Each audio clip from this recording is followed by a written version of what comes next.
KN. Welcome back muli sa ating channel. Kwentong Nobela. The Invincible. Tagalog Translator, Andy Dors Kabanata 671 hanggang 680. Ika-68 na episode ng Hindi Magagapi. Tawag. I prick. I-click. I subscribe Kwentong Nobela Kabanata 671. The Ascending Moon Old Man's Return. Sa araw na ito, si Huang Xiaolong ay nagsasanay ng kanyang mga kasanayan sa alchemy gaya ng dati sa Palace of Nine Halls.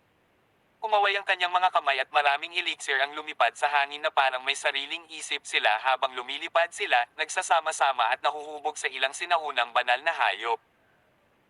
Ang mga banal na hayop na ito ay eksaktong 100. Ang sinumang alchemist grandmaster na makakakita sa eksenang ito ay talagang hindi makapagsalita sa pagkabigla. Kung ikukumpara sa mga teknik ng kamay ng Dragon Clan na ginamit ni Huang Xiaolong noong una niyang nakilala ang Ascending Moon Old Man, ang Transfiguring Hand of the Dragon at 9 Dragons Rising to the Heavens, ang discarding ito ay mas mahirap na master. Ang pagmamanipula sa lahat ng mga sangkap sa pagkuha ng anyo ng iba't ibang mga sinaunang banal na hayop ay nangangailangan ng macelan at mahusay na kontrol, at isang lubhang nakakatakot na pag-unawa sa mga elixir upang maabot ang yugtong ito. Dahil nagkaroon ng dissonance sa pagitan ng ilang mga elixir, kalimutan ang tungkol sa pagpapangkat sa kanila sa hugis ng isang sinaunang banal na hayop, halos hindi nila mahubog ang isang simpleng diagram. Matapos magtipon ng mga elixir na ito sa anyo ng 100 sinaunang banal na hayop, lumipad sila sa himpapawid, na nagkakaisa sa isang malaking pagbuo ng diagram. Ang pormasayo ng diagram na ito ay kahawig ng isang sinaunang simbolo, ngunit ito rin ay mukhang isang misteryosong nilalang mula sa isang mahabang panahon. Nang makumplito ang pagbuo ng diagram, lumutang ang mga globo ng liwanag mula sa ibabaw nito. Sa una, ang mga globo ng liwanag na ito ay mahina, ngunit napakabilis na naging maliwanag at nakasisilaw. Sa lahat ng oras na ito, ang mga kamay ni Huang Xiaolong ay hindi tumitigil sa paggalaw, na kinokontrol ang diagram formation na nabuo ng mga daang sinaunang banal na hayop. Pagkatapos, ang kanyang nakabukang bibig ay malawak at isang malaking bola ng tunay na walang kamatayang essence fire ang lumipad mula sa bibig ni Huang Xiaolong, na bumagsak mismo sa gitna ng sinaunang Divine Beast diagram formation. Simula sa gitna ng pagbuo ng diagram, higit sa 10 sinaunang banal na hayop ang nagsimulang lumiwanag, unti-unting kumakalat palabas sa iba pang sinaunang banal na hayop. Sa loob ng ilang segundo, lahat ng 100 sinaunang Divine Beast ay nasunog. Nilinis ng tunay na walang kamatayang essence fire, lahat ng elixir ay naging purong essence liquid. Nakapagtataka, pagkatapos ang mga elixir na ito ay nalinis sa essence liquid, hindi sila nahulog mula sa hangin, ni hindi sila naghiwalay. Sa halip, nagpatuloy sila sa pag-hover sa hangin. Sa lalong madaling panahon, lahat ng 100 banal na hayop ay naging dalisay na essence liquid. Ang mga kamay ni Huang Xiaolong ay nabuo ng sunod-sunod na selyo, na naging dahilan upang gumalaw ang purong essence na likido sa hangin, na nagsanib. Napakaganda ng prosesong ito, tulad ng mga banal na hayop na lumilipad sa kalangitan, tulad ng 100 dragon na naglalaro sa tubig at 100 phoenix na nagpapakpak ng kanilang mga pakpak. Habang ang iba't ibang purong essence liquid na ito ay patuloy na nagsasama, naglabas sila ng malambot na liwanag mula sa kanilang kailaliman. Sa pagtatapos ng pagsasama, ang malambot na liwanag ay naging maliwanag at nakasisilaw. Ang mga dagindong ng iba't ibang sinaunang banal na hayop ay maririnig mula sa nakasisilaw na liwanag. Umuungal ang dragon, iyak ng mga phoenix, mga ungol ng mga tigre at oso, mga tawag ng mga agila, at mga unggoy na sumisigaw. Ang mga ingay na ito ay hindi magulo at magulo, ngunit sumunod sa isang partikular na ritmo. Ito ay tulad ng pinaka-natural na musika ng kalikasan, maganda ang pagkakatugma, na nagbibigay sa tagapakinig ng isang matahimik na pakiramdam. Nang tumigil ang nakakasilaw na musika, nawala rin ang nakakasilaw na liwanag. Ang mga bilog na espiritual na pellet ay agad na nahulog pababa. Sa ilalim ng sikat ng araw, ang mga espiritual na pellet na ito ay naglalabas ng malajay na ningning, kumikinang na parang ginto at naglalabas ng mga kulay na katulad ng mga makukulay na perlas. Napuno ng nakakabighaning halimuyak ang bulwagan, isang halimuyak na tila tumagos hanggang sa pinakamalalim na kawalan, tumatagos sa kaluluwa ng isang tao. Hindi isa pa, hindi isa kulang, eksaktong 100 pellets. Nagningning ang mga mata ni Huang Xiaolong na nakatingin sa mga espiritual na pellet na ito. Kawakas, nagtagumpay siya sa pagpino sa maalamat na 100 Divine Beasts pellets na ito nang hindi gumagamit ng furnace. Bukod dito, ang bawat bulitas ay pinakamataas na grado. Ang 100 Divine Beasts pellet na ito ang pinakamahirap na pinuhin sa lahat ng iba pang sagradong gradong Divine pellet, at ito ay mas mataas na grado kaysa sa 3 Revolutions Golden Pills na ininom ni Huang Xiaolong. Nang malapit nang ilagay ni Huang Xiaolong ang 100 Divine Beasts pellets sa isang bote, isang higanteng ethereal na kamay ang lumabas mula sa kawalan, inagaw ang lahat ng 100 Divine Beasts pellets sa isang swipe. Nagulat si Huang Xiaolong, pagkatapos ay isang malakas na tawanan ang umalingaw sa bulwagan, napakahusay na all creation fortune hand technique, isang mahusay na pill refining divine beast diagram. Nang marinig ang halakhak na ito, si Huang Xiaolong ay nag-relax sa halip. Isang ngiti ang lumitaw sa kanyang mukha, matanda, sa wakas ay handa ka nang bumalik. Lumiwanag ang maliwanag na liwanag sa espasyo sa itaas ng lumitaw ang isang mukhang lantang matanda sa harap ni Huang Xiaolong. Ang taong ito ay walang iba kundi ang Ascending Moon Old Man. Ang Ascending Moon Old Man ay mukhang katulad pa rin ng oras na umalis siya, habang buhay sa suot niyang lumang damit na iyon. The Ascending Moon Old Man scolded in jest, "You smelly brat, sinong matandang lalaki, call me Big Master, understand?" Kalimutan mo na, alang-alang sa batch na ito ng 100 Divine Beast Pellets, hindi makikipagtalo sa iyo ang matandang ito. Matapos sabihin iyon, nang hindi hinintay na mag-react si Huang Xiaolong, itinago niya ang lahat ng 100 Divine Beasts pellets sa kanyang special ring. Ibinuka ang bibig ni Huang Xiaolong ngunit hindi dumating ang mga salita. Kasing kapal pa rin ang balat ng matandang ito. Siya ay gumugol ng labis na pagsisikap at lakas upang pinuhin ang daang Divine Beasts pellet na ito, at saka, kailan siya pumayag na ibigay ang mga ito sa matanda. Sabihin, matandang lalaki, bilang guro, na wala ka ng mahigit 20 taon. Sa sandaling bumalik ka, iniabot mo lang ang iyong kamay at inaalis ang mga banal na pellets ng iyong disipulo, hindi ka ba nakakaramdam ng kahihiyan? Si Huang Xiaolong ay ayaw na mawala ang kanyang 100 Divine Beasts pills ng ganoon lang. Ang Ascending Moon Old Man ay ngumiti ng palihim, bilang disipulo, kapag mayroon kang magagandang bagay, dapat mong parangalan ang iyong guro. Hindi ka ba nahihiya na ilabas ito? Fine. Itinikom ni Huang Xiaolong ang kanyang bibig, alam na hindi na niya makikitang muli ang 100 Divine Beasts pellets. Sa pagmamasid sa kanya, ang Ascending Moon Old Man ay nagsabi, "Siyempre, bilang iyong guro, hindi ko iinom ang iyong 100 Divine Beasts pills ng walang bayad. Darito, ito ang mga kayamanan na ibinibigay sa iyo ni Master." Ang Ascending Moon Old Man ay naglabas ng isang perlas mula sa kanyang special ring. Ito ay isang makintab, halos kalahating kamao ang laki ng puting perlas. Gayunpaman, ang puting perlas na ito ay naglalabas ng malakas na enerhiya ng Budismo. Ito ay natigilan si Huang Xiaolong. Ito ay isang Buddha Sarira. Naging seryoso ang ekspresyon ng Ascending Moon Old Man habang sinasabi niya ito. Buddha Sarira. Parehong bulalas ni Huang Xiaolong at Dragon Emperor Ao Taiyi. Nagpatuloy ang Ascending Moon Old Man, ang Buddha Sarira na ito ay isang bagay na ipinaglaban ni Master gamit ang kanyang buhay para makuha. Habang sinasabi niya ito, ang Ascending Moon Old Man ay bahagyang umubo, halatang dahil sa mga pinsala. Ang Ascending Moon Old Man ay talagang nasugatan. Parehong nagulat sina Huang Xiaolong at Dragon Emperor Ao Taiyi sa katotohanan ito. Sa lakas ng Ascending Moon Old Man, mayroon talagang mga tao na maaaring manakit sa kanya. "Matanda, okay ka lang ba?" Tanong ni Huang Xiaolong sa isang pilit na boses. Ang Ascending Moon Old Man ay nagwagayway ng kanyang kamay, walang seryoso. Kung ito ay isa sa isa, ang mga pump na iyon ay hindi magiging mga kalaban ng iyong master, ngunit ang mga pump na iyon ay talagang sumali, 5 laban sa 1. Ang mga sisifudge na iyon, ang iyong guro ay hindi nasugatan sa loob ng mahigit 60,000 taon, nakakagigil. Hindi ni kay Mixi Huang Xiaolong. Masokista rin ba ang matandang ito?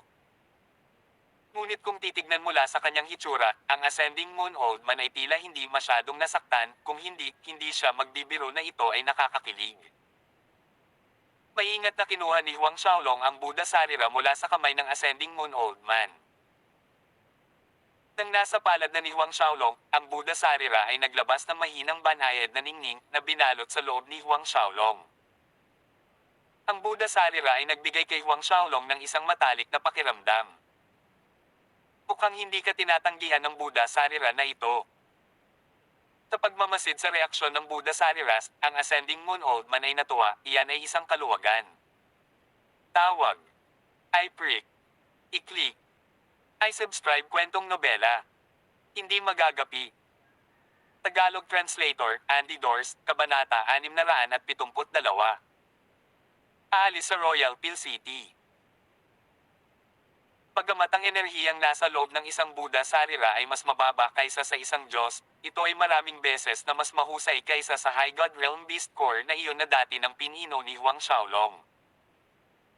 Ang isang Buddhist cultivator ay kilala bilang isang Buddha pagkatapos nilang makapasok sa High God Realm. Ang Buddha Sarira na ito ay nabuo lamang sa loob ng isang Buddhist cultivator pagkatapos nilang matagumpay na makapasok sa High God Realm. Ito ay ganap na nakondense mula sa asensya ng dugo ng isang Buddha na napuno ng Buddhism aura at enerhiya. Walang alinlangan kung pinuhin ni Huang Xiaolong ang Buddha Sarira na ito ay magdadala ng mahahalagang benepisyo sa kanyang kasalukuyang pagpapalakas ng lakas pati na rin sa kanyang paglilinang sa hinaharap. Ang ascending moon old man sa una ay nag-aalala na baka tanggihan ng Buddha Sarira si Huang Xiaolong. Sa kasong ito, mahihirapan si Huang Xiaolong na pinuhin ito. Sa kabutihang palad, habang pinapanood ang reaksyon ng Buddha Sarira, tila hindi nito tinanggihan ang presensya ni Huang Xiaolong na naging kaginhawaan para sa matanda. Matanda, nasugatan ka, bakit hindi mo gamitin itong Buddha Sarira sa halip? Inalis ni Huang Xiaolong ang kanyang tingin mula sa Buddha Sarira sa kanyang palad, at sinabing, nakatingin sa ascending moon old man. Sino ang nakakaalam na ang init ng ulo ng matanda ay agad na sumabog, anong umutot? Tinong nagsabing nasaktan ako? Anong mga sugat sa pagutot ang mga ito? Ang ganitong uri ng mga pinsala ay kailangang gumamit ng Buddha Sarira para gumaling. TC Fudge, alam mo ba kung gaano kahirap para sa iyong guro na makuha itong Buddha Sarira? Ang matandang ito ay nakipagsapalaran sa pagsusugal ng kanyang buhay. How dare you, ayaw mo? Ang mga mata ng ascending moon old man ay nanlaki sa galit, maging ang kanyang kulot na balbas ay nakatayo sa dulo habang tinuturo niya ng isang daliri si Huang Xiaolong. Lumipad ang dere sa lahat ng direksyon. Sa kabutihang palad, si Huang Xiaolong ay nakatayo ng higit sa 1 metro ang layo, kung hindi ay natakpan siya ng nakamamatay na laway mula ulo hanggang paa.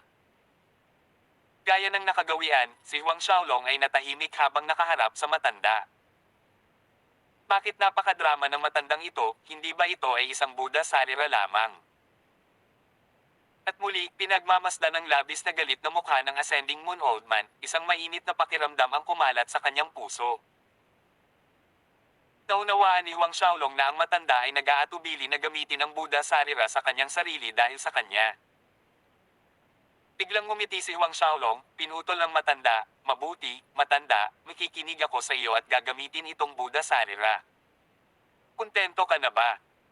Natigil ang galit na galit ng ascending moon old man. Gayunpaman, parang hindi sapat, pinagalitan pa niya ng ilang salita bago tuluyang tumigil. Kalimutan mo na, ang matandang ito ay magpapakahirap pa para sa iyo. Ngayon, maupo ka, gagamit ako ng God Force para tulungan kang pinuhin itong Buddha Sarira. Sa huli, binago ng ascending moon old man ang kanyang tono. Natahimik si Huang Xiaolong saglit. Ito, guro, hindi na kailangan. Kaya ko itong ayusin sa sarili ko. Nagmamadaling sabi ni Huang Xiaolong. Ang matandang ito ay nasugatan na dahil sa Buddha Sarira na ito, at ngayon ay gusto niyang gamitin ang kanyang puwersa ng Diyos upang tulungan siyang pinuhin ang enerhiya nito. Kung kahit papaano ay lalo nitong pinalala ang mga pinsala ng matanda, hindi magiging komportable si Huang Xiaolong. Ngunit nanlaki ang mga mata ng ascending moon old man at tumitig kay Huang Xiaolong, kung sasabihin kong maupo ka, saan nanggagaling ang lahat ng kalokohang ito? Mabilis, kung hindi, itatapon ko itong Buddha sarira hanggang sa bahay ng iyong lola. Si Huang Xiaolong ay ngumiti ng pilit, pagkatapos ay napatikip ang mga sulok ng kanyang bibig, ang matandang ito. Hindi siya naniniwala na maitatapon ng matanda ang Buddha sarira na ito mula sa Golden Dragon Peak hanggang sa Martial Spirit World. Ngunit, alam niya na ang Ascending Moon Old Man ay may matigas na ugali ng isang baka, kaya't si Huang Xiaolong ay maaari lamang umupo ng naka-cross-legged, sumusunod sa mga tagubili ng Ascending Moon Old Man, at simulan ang pagpapakalat ng Osiri Tactics. Matapos maupo si Huang Xiaolong na may simpleng alon ng mga kamay ng Ascending Moon Old Man, ang Buddha Sarira ay lumipad pataas, lumipad sa itaas ng ulo ni Huang Xiaolong. Pagkatapos, ang matandang lalaki ay gumawa ng kakaibang hitsura ng siling gamit ang kanyang mga kamay at itinuro ang Buddha Sarira. Isang simbolo ng Orient ang bumaril, at sa sumunod na segundo, ang Buddha Sarira ay nag-drill sa korona ng ulo ni Huang Xiaolong. Marahas na nanginginig si Huang Xiaolong sa isang segundo, ngunit mabilis din itong nakabawi. Ilang sandali matapos mag-drill ang Buddha Sarira sa ulo ni Huang Xiaolong, narating nito ang Soul Sea ni Huang Xiaolong. Ang enerhiya ng Budismo ay lumabas mula rito. Ang dalisay at malawak na enerhiya ng Budismo ay dumaloy sa bawat sulok ng katawan ni Huang Xiaolong. Para sa isang sandali, siya ay nagkaroon ng ilusyon na ang kanyang katawan ay naging isang Buddha katawan. Ang porma sayo ng diagram ng Treasure Dragon Protective Shield Art sa loob ng kanyang katawan ay nagliliwanag ng mag-isa, umiikot, habang tuwang-tuwa itong hinihigop ang malawak na enerhiya ng Budismo. Ang enerhiya ng Budismo ay patuloy na sama-sama sa bawat bahagi ng katawan ni Huang Xiaolong, walang katapusang pinapainit ang kanyang mga panloob na organo, meridian, pangangatawan, kanyang kaluluwa, hanggang sa huling hibla ng buhok. Mula sa malayo, tila si Huang Xiaolong ay natatakpan sa loob ng isang bola ng liwanag, na katulad ng isang kagalang-galang na Buddha. Ang enerhiya ng Budismo ay patuloy na damaloy, na puno ang buong bulwagan. Ang Ascending Moon Old Man ay pinagmamasdan si Huang Xiaolong ng may kagalakan at pagtataka, isang kislap ang lumitaw sa kanyang mga mata, hindi nakakagulat na ang paglilinang ng batang ito ay napakabilis, kaya ito ang dahilan. Hindi ito nakaligtas sa paunawa ng matanda ng mabuo ang diagram ng Treasure Dragon Protective Shield Art na iyon nagsimulang sumipsip ng enerhiya ng Budismo. Gayunpaman, malalim na itinago ni Dragon Emperor Altai ang sarili, kaya't hindi napansin ang presensya niya o ng Dragon Pearl sa noo ni Huang Xiaolong. Lumipas ang oras at naging linggo ang mga araw. Sa tulong ng God Force ng Ascending Moon Old Man, ang enerhiya ng Budismo at ang esensya ng dugo sa loob ng Buddha Sarira ay hinigop ni Huang Xiaolong sa isang nakakatakot na bilis. Kasabay nito, ang kanyang paglilinang ay mabilis na dumarami. Halos sa bawat araw na lumilipis, magkakaroon ng makabuluhang pagtaas sa kanyang lakas at paglilinang. Kahit na ang isang Buddha Sarira ay hindi maihahambing sa isang Diyos, ang esensya ng dugo ng Buddha at ang enerhiya at aura ng Budismo nito ay nakakagulat pa rin. Kahit na sa tulong ng Ascending Moon Old Man, hindi pa rin lubos na napino ni Huang Xiaolong ang Buddha Sarira. Sa totoo lang, 1/5 lang ang nagawa niyang pinuhin. Lumipas ang 2 buwan. Ang pagunlad ni Huang Xiaolong ay umabot sa kalahati ng Buddha Sarira. Pagkaraan ng 2 buwan, maging ang Ascending Moon Old Man ay pinilit na huminto. Sa totoo lang, hindi niya inaasahan na lubusang pinuhin ito ni Huang Xiaolong sa loob ng ilang buwan. Pagkatapos ng lahat, ito ay isang Buddha Sarira, hindi isang espiritual na kayamanan na maaaring kunin sa gilid ng kalsada. Nalampasan na nito ang kanyang inaasahan na maaaring pinuhin ni Huang Xiaolong ang kalahati nito sa tulong ng kanyang God Force. Una niyang ipinalagay na ito ay isang magandang resulta kung nagawa ni Huang Xiaolong na pinuhin ang kahit isang ikasampu ng enerhiya nito. Pagkatapos huminto, ang Ascending Moon Old Man ay lumunok ng isang medicinal pellet at umupo upang ayusin ang kanyang paghinga. Ilang sandali pa, binuksan ni Huang Xiaolong ang kanyang mga mata. Nang matuklasan na siya ay umabant na sa kalagitnaan ng Seventh Order God Realm, higit pa rito, ito ay peak sa kalagitnaan ng Seventh Order God Realm, kahit siya mismo ay hindi napigilan ang paghampas ng kanyang mga labi sa pagkamangha. Sa 2 buwang ito ng pagdadalisay sa kakanyahan ng dugo at enerhiya ng Budismo sa loob ng Buddha Sarira ay nagbunga ng mas malaking resulta kaysa sa huling 5 taon ng kanyang paglilinang pagkatapos ng pagtungtong sa Seventh Order God Realm.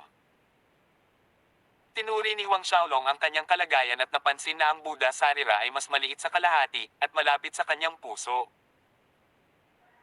Patuloy itong naglalabas ng enerhiya ng Budismo habang ang pagbuo ng diagram sa loob ng kanyang katawan ay patuloy na hinihigop ito, ngunit sa mas mabagal na bilis. Sa oras na ito, ang Ascending Moon Old Man ay nagmulat ng kanyang mga mata. Bago pa makapagsalita si Huang Xiaolong, sumisigaw na ang matanda. Sabi ko, anak, napino mo na ang kalahati ng Buddha Sarira na iyon, ngunit nagawa mo lamang na umabant mula sa unang bahagi ng ikapitong orden hanggang sa kalagitnaan ng ikapitong orden. Anong klaseng kakaibang halimaw ka? Napakaraming enerhiya ng Budismo, saan napunta ito? Kung ito ay sinumang tao, pagkatapos na pinuhin ang kalahati ng isang Buddha Sarira, ang taong iyon ay tiyak na maaaring tumalon mula sa unang bahagi ng ikapitong orden hanggang sa huling bahagi ng ikapitong orden, marahil kahit na ang pinakamataas na nasa huling bahagi ng ikapitong orden ng Diyos na kaharian, ngunit si Huang Xiaolong ay umabot lamang sa kalagitnaan ng ikapitong orden. Isinusugal niya ang kanyang lumang buhay para makuha ang Buddha Sarira na ito, at nang makitang si Huang Xiaolong ay nakarating lamang sa kalagitnaan ng ikapitong Order God Realm pagkatapos na pinuhin ang kalahati nito, ang kanyang puso ay sumakit ng husto. Napakamot si Huang Xiaolong sa kanyang noo. Maging siya ay hindi alam kung paano sasagutin ang tanong na ito. Kalimutan mo na, ang pagtatanong sa'yo ay parang hindi nagtatanong. Sa kabutihang palad, ang Ascending Moon Old Man ay hindi nagpatuloy sa paksang ito. Tumayo siya, binago niya ang paksa, 1 buwan na lang ang natitira para sa Alchemist Grandmaster Competition, maghanda ka na, aalis tayo sa Royal Peel City pagkatapos nito. Tawag. I-prick. I-click. I-subscribe kwentong nobela. Hindi magagapi. Tagalog Translator, Andy Dorst, Kabanata 673. Nawasak. Ayon sa tradisyon, ang bawat termino ng Alchemist Grandmaster Competition ay ginanap sa Royal Peel City. Nang marinig ang Ascending Moon Old Man na nagsasabi na sila ay aalis kagad, naramdaman ni Huang Xiaolong na ito ay masyadong bigla, aalis tayo pagkatapos nito. Ang Ascending Moon Old Man ay muling nagngangalit sa galit, kung gayon, gusto mo bang maghintay hanggang sa magsimula ang kompetisyon makalipas ang 1 buwan bago pumunta doon? Si Huang Xiaolong ay sumilay ng isang tusong ngiti, matanda, mayroon kang ganoong galaw, greater space shift, tama ba? Darating tayo doon sa tamang oras sa isang greater space shift lang. The Ascending Moon Old Man made a act of scotching Huang Xiaolong, nahulaan ko na gusto mong samantalahin ito, sa tingin mo ba ang space shifting ay parang crackling peanuts? Madaling mag-teleport mula sa Golden Dragon Peak hanggang sa Royal Peel City. Sa pagkakataong ito ay lilipad kami sa buong daan. Ngayon, maghanda ka na. Casual lang itong binanggit ni Huang Xiaolong, alam niya na ang paggamit ng space teleportation ay kumonsumo ng malaking halaga ng God Force. Paglabas ng bulwagan, pumunta si Huang Xiaolong upang ipaalam sa kanyang mga magulang at sa iba pa na siya ay pupunta sa Royal Peel City kasama ang Ascending Moon Old Man para sa Alchemist Grandmaster Competition, at malamang nababalik siya pagkaraan ng 3 buwan. Ngunit, gustong sumama ni Xie Xiaofei kay Huang Xiaolong. Ang Ascending Moon Old Man ay tumingin kay Xie Xiaofei, bakit nag-aatubili ka bang makipaghiwalay sa iyong shota kahit sa loob ng ilang buwan? Isang pulang-pula na pamumula ang agad na nagbigay kulay sa mukha ni Xie Xiaofei. Ayos lang, maaari kang magtag kasama si Xiaolong, ang pagkakaroon ng ilang karanasan ay mabuti para sa iyo, seryosong sabi ng Ascending Moon Old Man. Mas masaya si Xie Xiaofei matapos makuha ang pahintulot ng Ascending Moon Old Man. Ang totoo, narinig niyang binanggit ni Huang Xiaolong na ang Hefei Fan ng Vermilion Bird Institute ay sasali rin sa kompetisyon, kaya, ang pangunahing motibo niya sa pagtag ay tanungin si Hefei Fan tungkol sa kanyang master, si Yang Yi. Lumipas ang ilang taon, ngunit walang balita tungkol sa kanyang guro. Gayunpaman, muling nagsalita ang Ascending Moon Old Man, nag-aalala ka sa iyong guro, tama ba? Sa totoo lang, okay ang master mo, pero dahil sa ilang issue, hindi siya nakabalik ngayon mula sa Vermilion Bird Galaxy. Parehong natigilan sina Huang Xiaolong at Shi Xiaofei. Ang Ascending Moon Old Man ay talagang may balita tungkol kay Yang Yi. Lalong nagulat si Huang Xiaolong. Dahil si Shi Xiaofei, at kitang-kita nito sa kanyang mukha, Senior Ascending, sinasabi mo na okay lang ang master ko. Tumawa ang matanda at tumango, simula kailan nagsinungaling ang matandang ito sa aking biyenan. Ang disciple-in-law, na ito ay madaling nagpamula kay Shi Xiaofei, ngunit pagkatapos kumpirmahin sa Ascending Moon Old Man na okay ang kanyang guro, sa wakas ay nawala ang pag-aalala sa kanyang puso. Bagamat tiniyak sa kanya ng Ascending Moon Old Man na maayos ang kalagayan ng kanyang guro, nagpasya pa rin si Shi Xiaofei na sundan si Huang Xiaolong sa Royal Peel City. Kaya naman, ang tatlo ay pinaalis ng Huang family nang umalis sila sa Golden Dragon Peak. Sa kabila ng katotohanan na ang space teleportation ay kumonsumo ng malaking halaga ng God Force, dinala pa rin ng Ascending Moon Old Man sina Huang Xiaolong at Shi Xiaofei mula sa Golden Dragon Peak patungo sa transmission array ng Black Warrior City gamit ang Greater Spaceship. Ang Royal Peel City ay hindi itinayo sa loob ng alinman sa apat na galaxy. Sa halip, ito ay matatagpuan sa isang constellation kung saan nag-intersect ang Black Tortoise, Azure Dragon, Vermilion Bird, at White Tiger galaxies. Mula sa transmission array ng Black Warrior City, silang tatlo ay lumipat ng higit sa 30 beses bago nakarating sa ibabaw ng mundo ng Black Tortoise Galaxy na tinatawag na Westro World. Ang Westro World na ito ay ang pinakakanlurang lokasyon sa Black Tortoise Galaxy na pinakamalapit sa Royal Peel City. Mula sa transmission array ng Westro World, ang Ascending Moon Old Man, Huang Xiaolong, at Shi Xiaofei ay tumungo sa Royal Peel City sa pamamagitan ng paglipad. Dahil kasama nila si Shi Xiaofei, mas mabagal ang kanilang paglipad. At muli, ayon sa Ascending Moon Old Man, batay sa kanilang kasalukuyang bilis, dapat nilang maabot ang Royal Peel City sa loob ng 20 araw, ayon sa schedule. Matanda dahil ang punong tanggapan ng Alchemist Grandmaster Association ay nasa Royal Peel City, at saka, ang Alchemist Grandmaster Competition ay palaging nagaganap doon, bakit walang transmission array sa Royal Peel City? Habang nasa daan, tinanong ni Huang Xiaolong ang pinakahalatang tanong. Sa lohikal na pagsasalita, imposible na ang Alchemist Grandmaster Association ay hindi kayang bumuo ng isang transmission array kasama ang yaman nito. Ang Ascending Moon Old Man ay umiwas ng tingin at sumagot, tinanong mo ang matandang ito, ngunit sino ang dapat kong itanong? Hindi ba't ikaw lang ang special rank alchemist ng asosasyon? Paanong hindi mo alam? Malinaw na hindi naniniwala si Huang Xiaolong sa matanda. Ang Ascending Moon Old Man ay natahimik ng ilang sandali bago nagsalita, sa totoo lang, may transmission array sa loob ng Royal Peel City noong nakaraan, ngunit 60,000 taon na ang nakalipas, ang transmission array ng Royal Peel City ay nasira. Nawasak. Nagtatakang bulalas ni Huang Xiaolong at Shi Xiaofei. Sino ang nangahas na sirain ang transmission array ng Royal Peel City? Kahit isang High God Realm Master gaya ng Azure Dragon Institute Principal ay hindi magiging walang ingat para sirain ang transmission array ng Royal Peel City. Dapat malaman ng isang tao, ang mga kahihinatnan ng pagkilos na ito ay katumbas ng lubusang pagkakasala sa Alchemist Grandmaster Association. Sino ang sinisira? Hindi napigilan ni Huang Xiaolong na magtanong na labis na nagtataka tungkol sa pagkakakilanlan ng taong iyon. Ngunit, bigla na lang, ang Ascending Moon Old Man ay naging labis na inis, bakit ang dami mong tanong?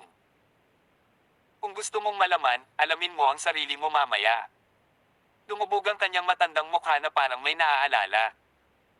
Habang pinapanood ang reaksyon ng matanda, mas naging curious si Huang Xiaolong. Sino ang Sumire sa transmission array ng Royal Peel City? Halatang alam ng matanda, pero bakit ayaw niyang magsalita tungkol dito? Si Huang Xiaolong ay sapat na mataktika at hindi ipinagpatuloy ang panggugulo sa matanda. Ang grupo ng tatlo ay nagpatuloy sa paglipad sa napakabilis na kalawakan habang ang mga planeta ay lumaki at nawala sa likuran nila habang lumilipas ang panahon. Ito ay isang maayos na paglalakbay sa buong paglalakbay. Pagkatapos magsalita tungkol sa nawasak na transmission array ng Royal Peel City, ang Ascending Moon Oldman ay mas tahimik at inilaan ang natitirang bahagi ng paglalakbay. Si Huang Xiaolong ay mas komportable sa ganitong paraan. Kung ang Ascending Moon Oldman ay nagdaldal sa buong daan, hindi siya sigurado na siya ay mananatiling matino. Sa lalong madaling panahon, 20 araw ang lumipas. Dumating silang tatlo sa nagniningning na kahabaan ng isang konstelasyon. Parehong namangha sina Huang Xiaolong at Shi Xiaofo na nakatingin sa Maringal na lungsod na umaaligid sa mga bituin sa harapan nila. Ang mas malaki kaysa sa buhay na lungsod na higit pa sa nakikita ng mga mata, ang laki nito na mas malaki kaysa sa isang mainland, ay ang Royal Peel City. Bago dumating, alam ni Huang Xiaolong na ang Royal Peel City ay hindi magiging maliit, ngunit ang lungsod sa harap ng kanyang mga mata ay higit na nalampasan ang kanyang imahinasyon. Paano ito hindi maliit? Ito ay literal. Si Huang Xiaolong ay nawala ng isang salita upang ilarawan kung ano ang kanyang nakikita. Ilan sa matataas na umaalon na mga palasyo at tore na ito ang naroon. 100,000 o milyon. Gaano kataas ang pader ng lungsod na iyon na tumago sa mga ulap sa itaas?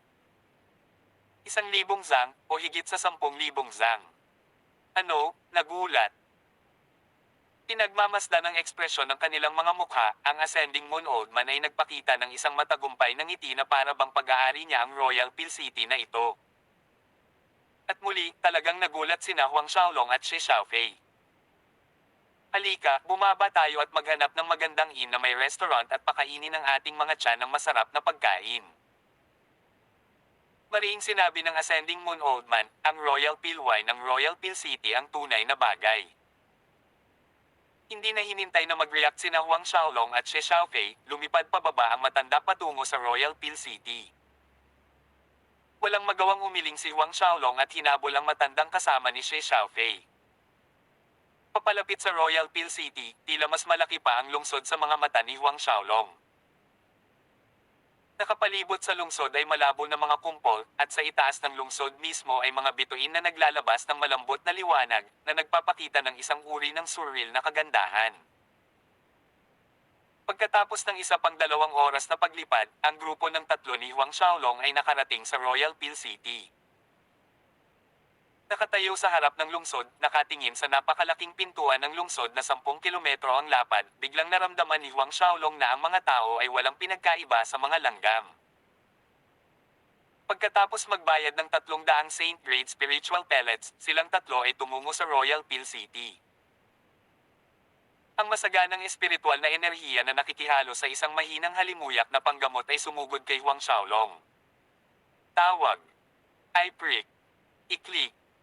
I-subscribe kwentong nobela. Hindi magagapi. Tagalog Translator, Andy Dors, Kabanata 674. Ang aking ama ay si Lin Pinghay.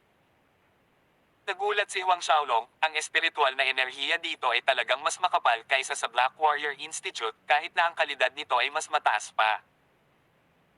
Kahit na malayo sa espiritual na enerhiya sa kanyang Golden Dragon Peak, malayo ito sa inaasahan. Hindi nalilimutan ng mahinang halimuyak na nakagagamot na lumulutang sa hangin, ang isang simoy ay sapat na para maging refresh at magaan ang pakiramdam ng isang tao.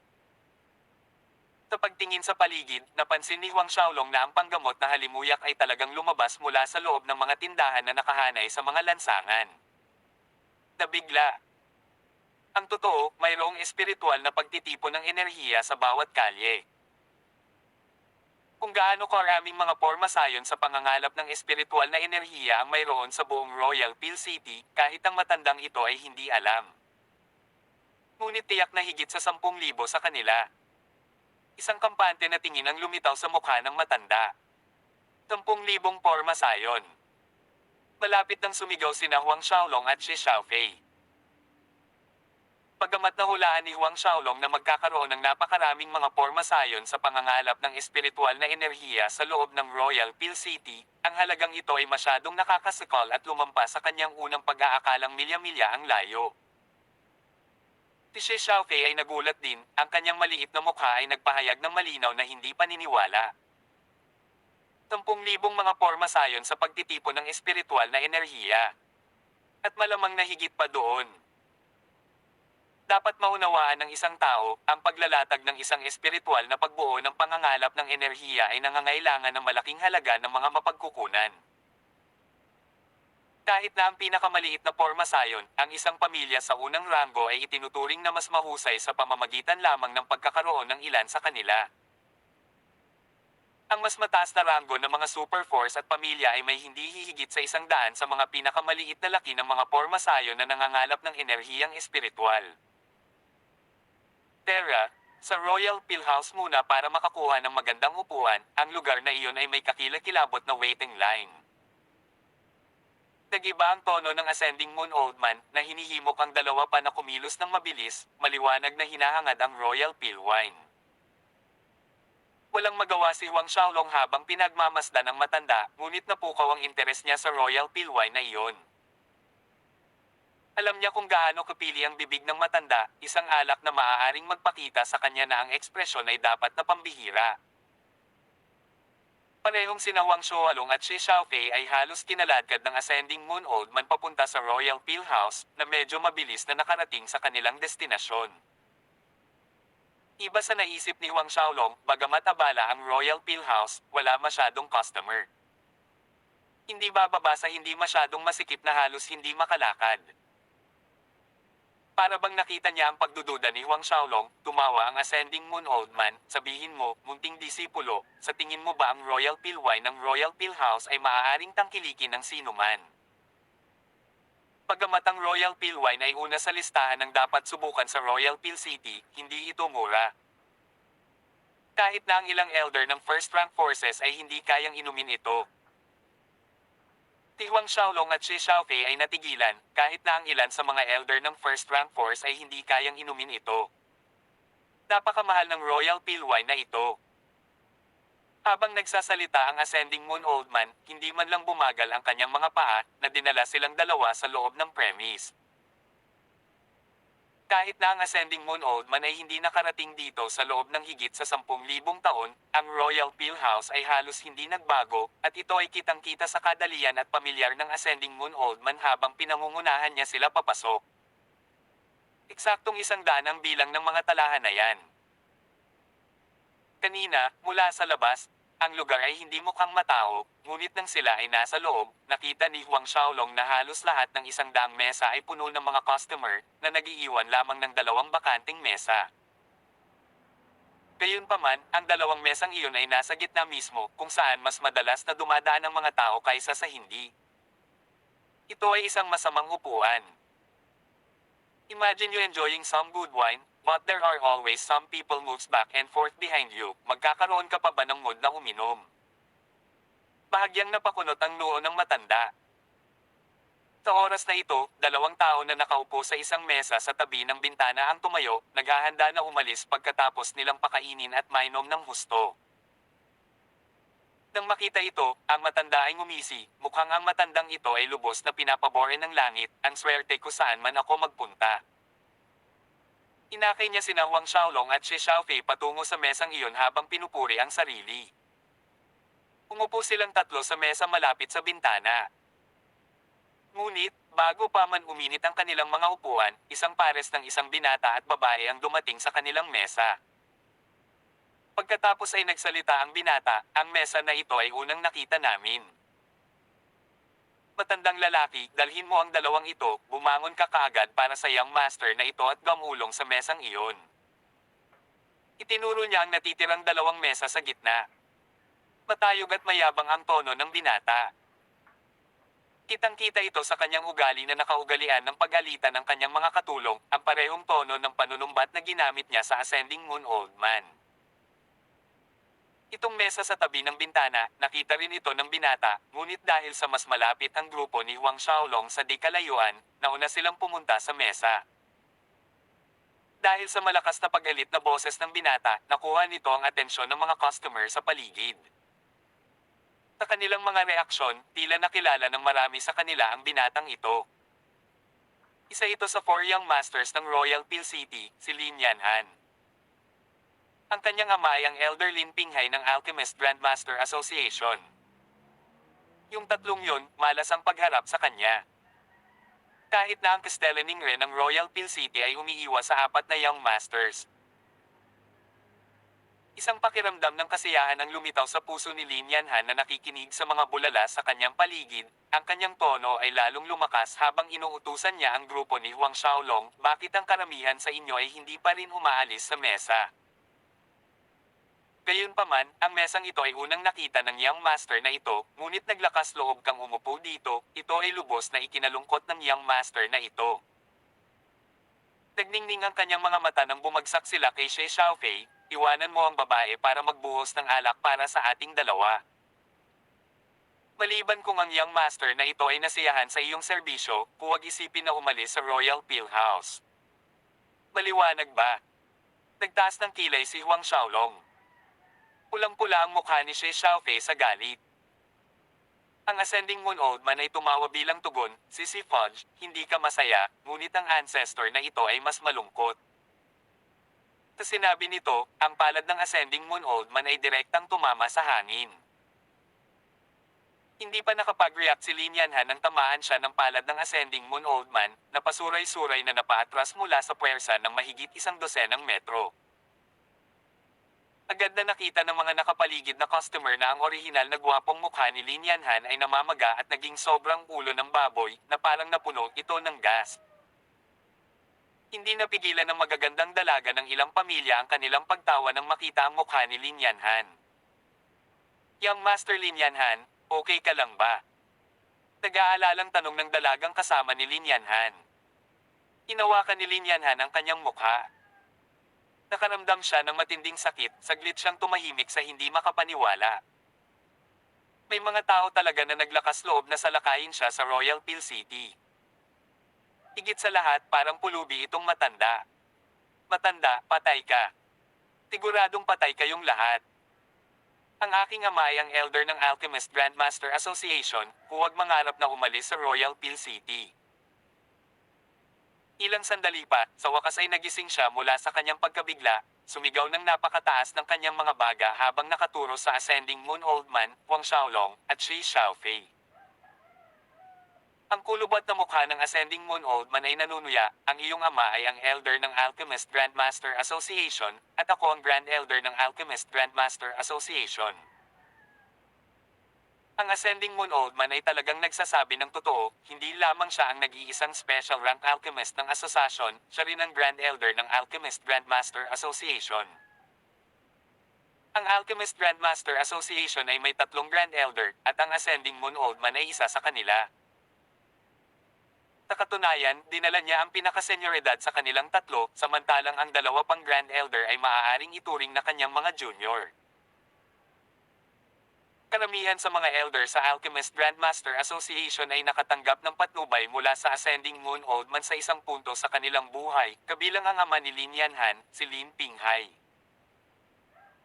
Siyempre, walang maniniwala sa sinasabi ng Ascending Moon Old Man na siya ang Grand Elder ng Alchemist Grandmaster Association batay sa hitsura niyang pulubi. Hindi lamang walang naniniwala sa kanya, naisip ng lahat na ang Ascending Moon Old Man ay tinutuya si Lin Yanhan sa kanyang mga salita. Ganon din ang naisip ni Lin Yanhan, na kinukutya siya ng Ascending Moon Old Man. Namula ang mukha niya sa galit, pero hindi siya naglakas loob na kumilos. Ang hampas ng palad ng matanda kanina ay sinabi kay Lin Yanhan na ang matanda ay hindi mahina. Sa oras na ito, isang nasa katanghaliang gulang na lalaki na mukhang may-ari ng restaurant ang lumapit sa kanila. Tawag. I prick. I-click. I subscribe kwentong nobela. Hindi magagapi. Tagalog Translator, Andy Dors, Kabanata 675. Hindi kailangang lumuhod. Natuwa si Lin Yanhan nang makita niyang papalapit ang may-ari ng restaurant. Young Master Lin, ang hitsura na ito. Ang may-ari ng Royal Peel House, si Deng Kaiji, ay maingat na nagtanong na nabigla sa kalagayan ni Lin Yanhan. Bagamat iba ang hitsura ni Lin Yanhan kaysa sa karaniwan dahil sa kanyang sobrang namamaga na mukha, nakilala pa rin siya ni Deng Kaiji sa isang sulyap. Pagkatapos ng lahat, si Lin Yanhan ay isang regular na patron at maraming beses na silang nagpalitan ng pagbati. Nagulat si Deng Kaiji dahil pamilyar siya kay Lin Yanhan at sa kanyang pagkakakilanlan. May mga tao sa Royal Peel City na nangahas na salakayin si Lin Yanhan. Ang Royal Peel City ay hindi katulad ng ibang mga mainlands. Ang may-ari ng Royal Peel City ay walang iba kundi ang Alchemist Grandmaster Association, samantalang si Lin Yanhan ay ang nag-iisang anak na lalaki ng Elder Lin Pinghay ng Alchemist Grandmaster Association. Sa loob ng mga pader ng Royal Peel City, kahit na ang mga pangunahing disipulo at elder ng super forces na dumating para lumahok sa Alchemist Grandmaster Competition ay magalang na tinatrato si Lin Yanhan dahil hindi lihim na ang pagkakasala kay Lin Yanhan ay katumbas ng pananakit kay Lin Pinghay at hindi direkta. Nakakasakit sa Alchemist Grandmaster Association. Si Lin Pinghay ay nagtataglay ng mataas na katayuan sa hanay ng Alchemist Grandmaster Association, hindi pa banggitin ang kanyang apprentice brother na relasyon sa kasalukuyang Alchemist Grandmaster Association chief. Tinabi na sila ay nasa mahusay na mga termino. Nang marinig ang tanong ng may-ari ng restaurant na si Deng Kaiji, medyo napahiya si Lin Yanhao. Siya, siyang Master Lin, ay talagang sinampal ng isang matandang pulubi. Kung kumalat ang pangyayaring ito, tuluyang mawawala ang kanyang mukha. Boss Deng, buti na lang andito ka. Nagsalita si Lin Yanhan pagkatapos niyang ayusin ang kanyang sarili. Naaalala ko na ang Royal Peel House ay may matagal ng tuntunin, tanging ang mga may kayamanan ay higit sa 1 bilyon ang pinapayagang makapasok sa Royal Peel House na ito. Paano mo ipapaliwanag ang matandang pulubi na ito na nandito? Habang binibigyang diin niya ito, itinuro ni Lin Yanhan ang Ascending Moon Old Man at ang dalawa na nakaupo sa iisang mesa. Pansamantalang natulala si Deng Kaiji. Ang Royal Peel House ay mayroon ng ganoong panuntunan, isang panuntunang itinatag mahigit 10,000 taon na ang nakalilipas dahil sa napakataas na presyo ng kanilang Royal Peel wine. Bukod dito, nagkaroon din ng panuntunan na ang mga parokyano ay kailangang gumastos ng hindi bababa sa 10 milyon, kaya ang mga walang kahit 1 bilyon sa kamay ay nangahas na hindi pumasok sa Royal Peel House. Sa makatuwid, walang sino man ang nagabala sa panuntunang ito sa loob ng maraming taon. Aling restaurant ang haharang sa isang customer bago pumasok sa kanilang premise na humihiling sa kanila na ipakita ang kanilang kayamanan sa publiko bago sila paegang pumasok. Malamig na tinitigan ni Lin Yanhan ang 3 tao sa tapat niya. Maaari bang kumuha ng 1 bilyon ang 3 taong ito? Hindi siya naniniwala na kaya nila, kahit siya mismo ay hindi nakapaglabas ng 1 bilyon ayon sa gusto niya. Naghihintay na lang siya sa restaurant na itapon ng 3 nakakainis na tao. Walang pagpipilian, lumapit si Deng Kaiji sa mesa ni Huang Xiaolong. 3 customer, ngayon mo lang narinig na isa sa mga patakaran ng Royal Peel House natin ay ang mga customer lang na may yaman na higit sa 1 bilyon ang pinapayagang pumasok. Nagsalita si Deng Kaiji nang huminto siya sa harap ng table ni Huang Xiaolong, kaya hinihiling namin na ang 3 customer na ito umalis ka. Siya ay natural na hindi naniniwala na ang grupo ni Huang Xiaolong ay magkakaroon ng 1 bilyon sa kanila, kaya hindi man lang nagabala si Deng Kaiji na magtanong, pumiling sa kanila na umalis kaagad. Gayunpaman, ang kanyang saloobin ay itinuturing na magalang. 1 bilyon. Ang Ascending Moon Old Man ay ngumuso, hindi mapigilan ang kanyang pagtawa. Taliwas sa kanyang karaniwang ugali, hindi siya nagalit sa pagkakataong ito. Tumawa siya, lumingon kay Huang Xiaolong, disciple, buksan mo ang kanilang mga mata, hayaan silang makita ang mga totoong mayayaman. Napangiti si Huang Xiaolong nang walang magawa. Dahil nagsalita na ang matanda, hindi rin siya magpapanggap. Bukod dito, hindi rin siya nasisiyahan sa ugali ni Lin Yanhan at ng may-ari ng restaurant. Mayayamang tao. Sa loob-loob ni Deng Kaiji ngumuso, may panunuya sa kanyang mga mata. Naglakas loob silang magpahayag ng sarili bilang mayayaman sa harap niya. Alam ba ng mga taong ito kung magkano ang kinita ng kanyang Royal Peel House sa isang taon? Bagaman ang Royal Peel House na ito ay isang negosyo ng pamilya, pinangasiwaan niya ito ng halos 10,000 taon, nagbulsa siya ng palihim. Sa oras na ito, naglabas si Huang Xiaolong ng special ring at binuksan ang restriction nito. Sa sandaling iyon, bumuhos mula sa special ring ang mayamang espiritual na enerhiya at nakasisilaw na gintong liwanag. Si Deng Kaiji at ang mga nakapaligid na customer ay huminga ng malamig na hangin nang makita ang mga bagay sa loob ng special ring, ang kanilang mga mukha ay nanlamig sa gulat. Sa loob ng special ring space, ang mga Xuanwu coins ay nakatambak sa mataas na bundok na halos hindi makita ng isa ang dulo. Maliban sa mga Xuanwu coins, ang mga Saint Grade Spirit Stone ay nakaunat na parang walang katapusang daangzang matataas na alon. Maging si Lin Yanhai ay hindi maitago ang kanyang pagkagulat habang nakatitig sa special ring ni Huang Xiaolong. Fake. Nang sumagi sa isip niya ang ideyang ito, itinanggi ito ni Lin Yanhan. Ang masaganang espiritual na enerhiya na nagmumula sa mga Saint Grade Spirit Stone na iyon ay hindi mapeke. Habang si Deng Kaiji at ang lahat sa paligid ay hindi pa nakakabawi, ang boses ng Ascending Moon Old Man ay tumunog, nakikita ba ng iyong mga mata ng malinaw? May 1 bilyon ba sa loob? Noon lang natauhan si Deng Kaiji, na parang nahihiya. 1 bilyon. Ang bundok na iyon ng mga barya ng Xuanwo ay may higit sa 10 bilyon, ano pa ang walang katapusang patong ng mga Spirit Stone ng Santo Grade. Ito ay dahil lamang sa ginusto ni Huang Xiaolong na huwag labis na mabigla ang lahat na kumuha ng ilang mga Santo Grade Spirit Stone. Kung ipapakita niya ang Divine Grade Spirit Stones mula sa Hailstone Treasure Vault, malamang na mabaluktot ang mga tuhod ni Deng Kaiji sa suntok. Dahil ang panuntunan ng Royal Pillhouse ay ang mga customer ay dapat magkaroon ng yaman na higit sa 1 bilyon bago payag ang makapasok, paano ka anak? Ang Ascending Moon Old Man ay biglang lumingon, malamig na tinanong si Lin Yanhan, bata, may 1 bilyon ka ba? Nakatayo doon si Deng Kaiji, hindi alam kung ano ang sasabihin. Galit na itinuro ni Lin Yanhan ang Ascending Moon Old Man, matanda, huwag mong ipagpalagay na napakahusay mo dahil lang sa may pera ka. Sa Royal Pill City na ito, ako, si Lin Yanhan ay pupunta kahit saan ko gusto. Ngunit, bago niya matapos ang kanyang mga salita, ang palad ng Ascending Moon Old Man ay naglabas ng isa pang sampal sa kanyang kaliwang pisngi.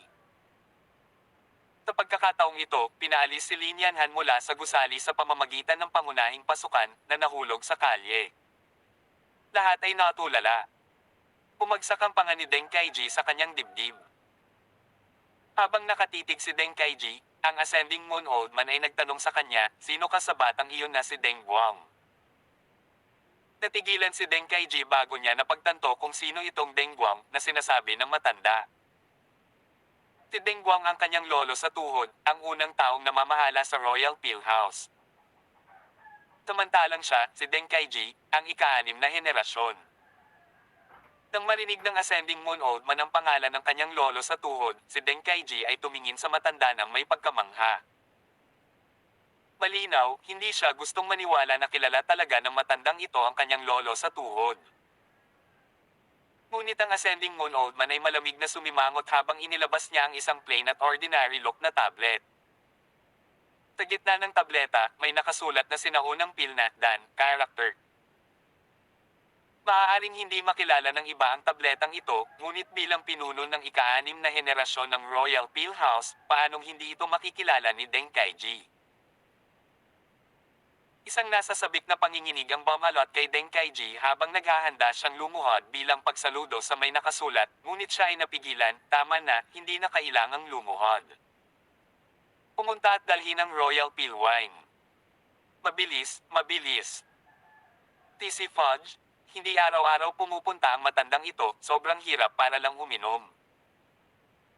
Natarante si Deng Kaiji nang marinig ang reklamo ng Ascending Moon Old Man na hindi nang ahas na manligaw kahit 1 segundo.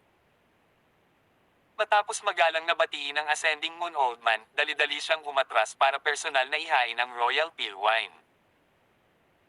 Para kay Lin Yanhan, hindi siya nang ahas na pumasok sa Royal Pillhouse pagkatapos bumangon mula sa lupa. Pinandilatan niya ng masama ang Ascending Moon Old Man, Huang Xiaolong, at Shi Xiaofei bago tumalikod at umalis.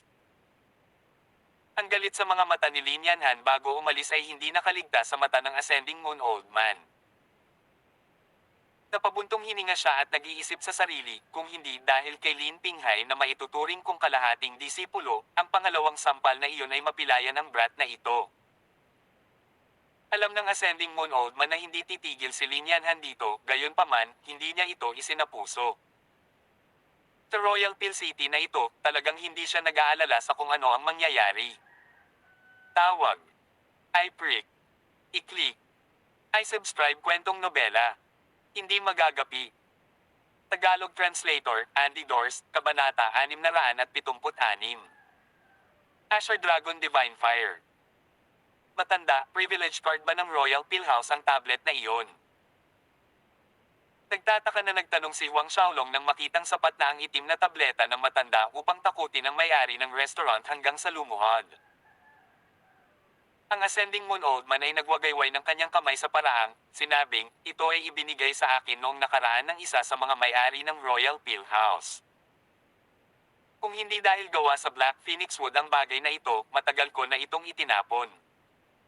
Black Phoenix Wood. Nagulat si Huang Xiaolong at si Xiaofei sa itim na tableta. Ang Black Phoenix Wood ay isang uri ng napakamahal na kahoy mula sa Divine World. Ang Black Phoenix Tree ay ang lugar kung saan pugad ang banal na hayop na Black Phoenix. Sa loob ng mahabang panahon, ang puno ay napuno ng vital chi ng Black Phoenix na naging hindi maaapektuhan sa tubig at apoy. Ang vital chi ng Black Phoenix na nasa loob ay maaaring mapabuti ang pisikal na katawan ng isang tao kapag pinapanatili itong malapit. Sa banal na mundo, ang Black Phoenix Wood na ito ay maaaring hindi mahalaga, ngunit sa mababang kaharian ito ay lubhang mahalaga.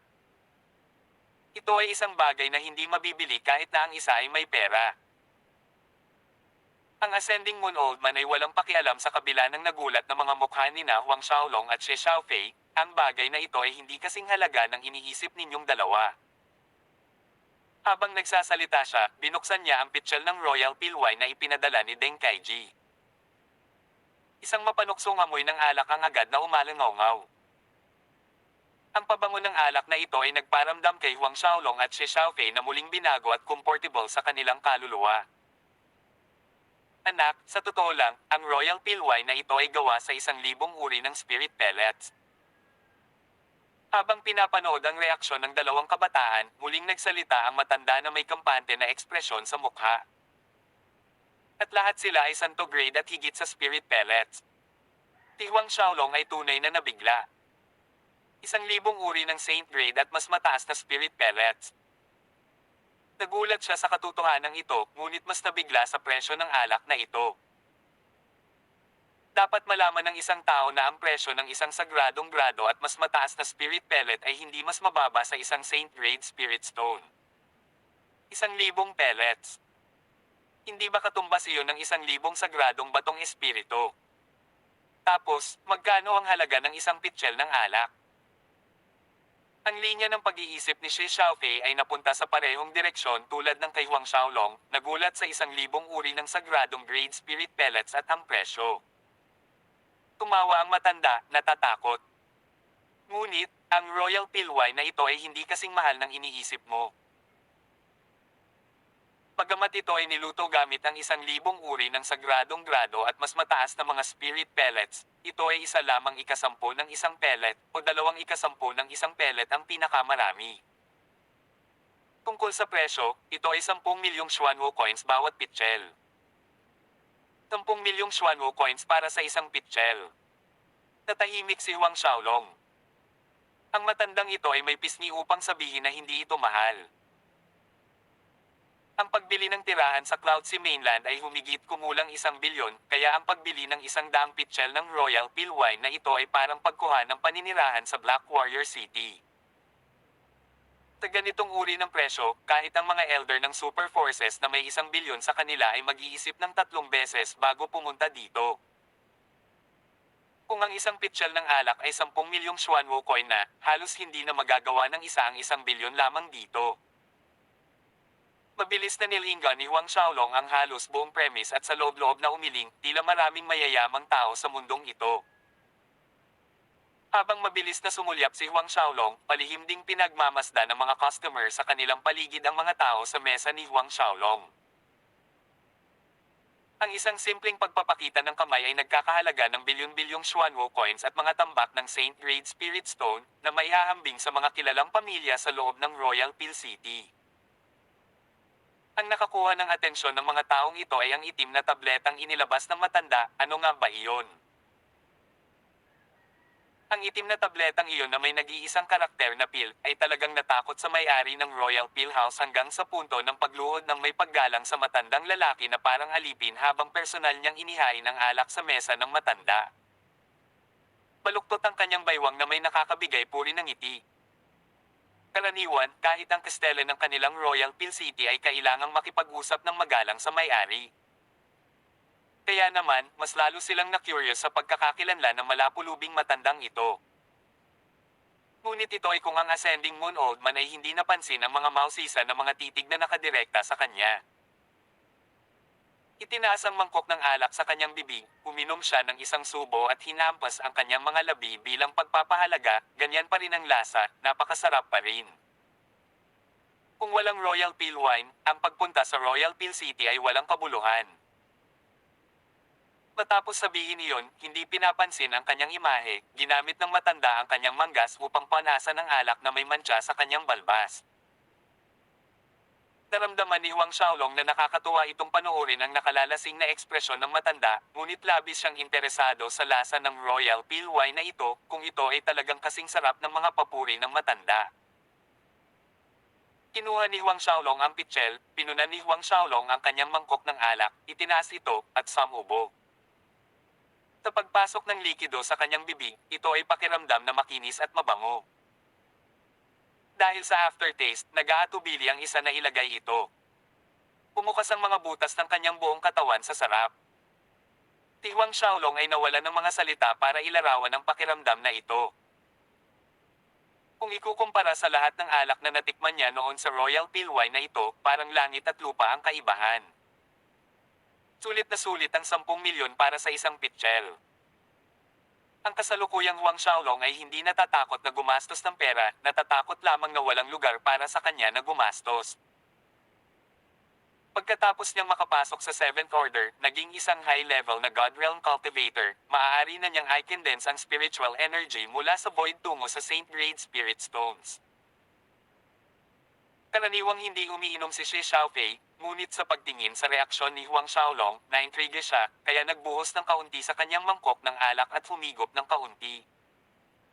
Ang kanyang ekspresyon ay walang pinagkaiba kay Huang Xiaolong. Paano na? Hindi naman masama ang alak na inire-recommende ng master mo, di ba? Ang ascending moon old man ay nakangiti ng matamis na nakatingin kay Huang Xiaolong. Sa mga mata ni Huang Xiaolong, gaano man niya ito tingnan, humihingi ng pambubugbog ang matanda. Sa kabila nito, tapat na sumagot si Huang Xiaolong, napakaganda nito. Ang Royal Peel wine na ito ay maaaring ituring na hari ng alak. Matandang lalaki, itong Royal Peel wine, maaari ba tayong bumili at kunin ito? Nagdagdag si Huang Xiaolong ng tanong. Napangiti ang mukha ng ascending moon old man, bakit? Gusto mong bilhin lahat ng Royal Peel wine dito? Hindi niya agad sinagot si Huang Xiaolong, nagpanggap na nasiyahan sa isang subo ng alak at dahan-dahang lumunok bago sumagot, maaari nating alisin ito. Tuwang-tuwa si Huang Xiaolong. Sa puntong ito, ang ascending moon old man ay nagdagdag ng isa pang pangungusap, ngunit ang bawat tao ay maaari lamang kumuha ng isang pitchel. Ang bawat tao ay maaari lamang mag-alis ng isang pitchel. Ang tuwang-tuwa na si Huang Xiaolong ay agad na naipaliyad.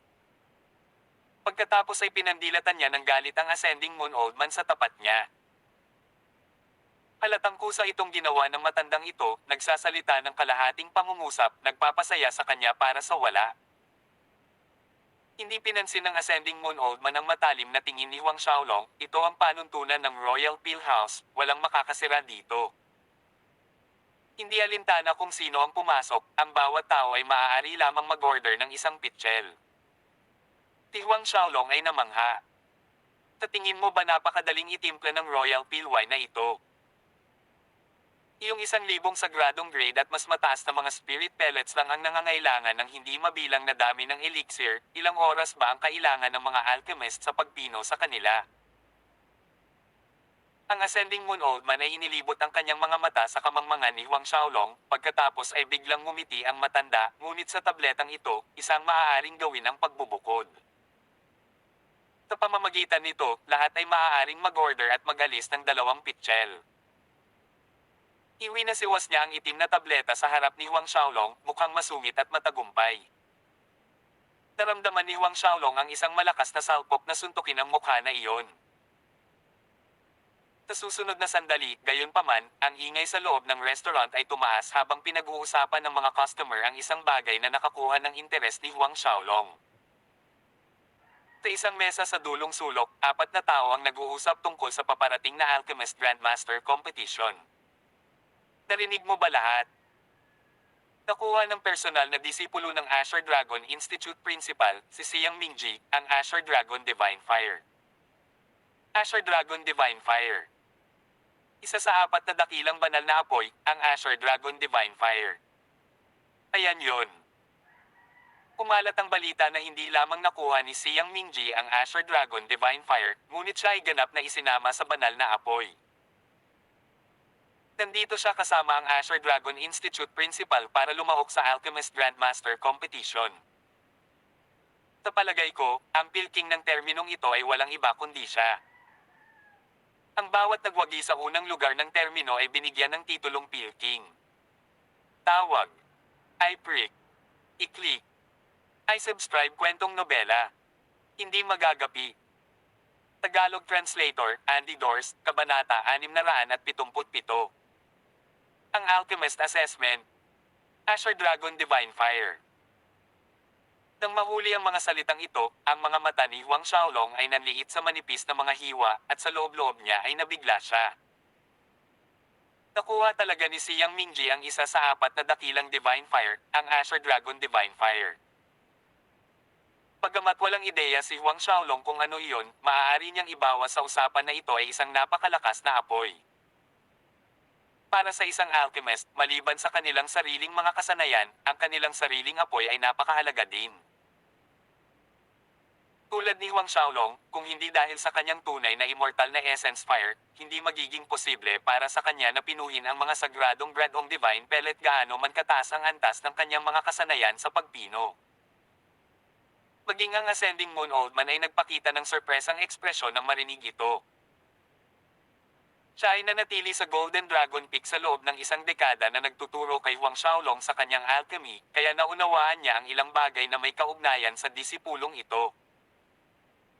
Halimbawa, ang sama ng loob ni Huang Xiaolong sa personal na disipulong ito ng Asher Dragon Institute Principal, Siyang Mingji. Si Siyang Mingji, ang brat na iyon, ay talagang pinasuko ang Asher Dragon Divine Fire. Naging malungkot ang mukha ng Ascending Moon Old Man. Habang pinagmamasdan ng seryosong ekspresyon ng matanda, tumaas ang isang kilay ni Huang Xiaolong na may pagdududa. Sa pagtingin kay Huang Xiaolong, ang Ascending Moon Old Man ay nag-isip sandali bago sinabing, sa aming 4 na kalawakan, mayroong 4 na dakilang banal na apoy. Ayon sa alamat, ang 4 na dakilang banal na apoy na ito ay napakalakas na apoy na isinilang ng kalikasan. Ngunit, nawala sila ng mahigit 1,000,000 taon, hindi ko inaasahan na mahuhulog ito sa kamay ng brat na iyon, si Siyang Mingji. Tumingin si Huang Xiaolong sa matanda na may nalilitong ekspresyon. Napakalakas ng apoy. Gayunpaman, naramdaman ni Huang Xiaolong na ang Asher Dragon Divine Fire ay higit pa sa isang sobrang lakas na apoy. May tinatago pa sa kanya ang matanda. Marahil ay nag-aalala ang matanda na makaramdam siya ng matinding pressure pagkatapos malaman kung gaano kahanga-hanga ang Asher Dragon Divine Fire. Pagkatapos sumanib sa Asher Dragon Divine Fire, ang pangangatawan ni Siyang Mingji ay pinapagalitan ng banal na apoy sa lahat ng oras. Nabalitaan kong bumuti ng husto ang kanyang lakas at naging late 7th Order God Realm na siya. Narito rin ang personal na disipulo ng Vermilion Bird Institute Principal, si He Feifan, at ang personal na disipulo ng White Tiger Institute Principal, si Wan Zhengxing. Silang dalawa ay pinakamataas na late 10th Order God Realm Masters, malapit nang maabot ang Perfection Stage, at huwag kalimutan na ang kanilang alchemy refining skills ay umabot na sa level ng isang Alchemist Master. Nilalayon din nila ang titulong Pilking sa pagkakataong ito. Narinig ko na ang personal na disipulo ng Black Warrior Institute Principal, si Huang Xiaolong, ay sasali rin sa kompetisyon. Iniisip ko kung totoo. Ang kanyang talento sa paglilinang ay kinikilala na bilang numero 1 sa 4 na kalawakan, ngunit sino ang nakakaalam kung paano ang kanyang mga kasanayan sa alchemy? So what if ang cultivation talent niya ang pinakamataas sa 4 na galaxy? Hindi nito mapapatunayan na ang kanyang mga kasanayan sa pagpino ay kasing galing. Napakaraming mahuhusay na henyo sa paglilinang, ngunit mayroon lamang silang karaniwang mga kasanayan sa pagpino. Sa pagkakataong ito, sinabi ni Siang Mingji na matatalo niya si Huang Xiaolong sa Alchemist Grandmaster Competition na ito at pinaluhod siya at tawagin siyang ancestor.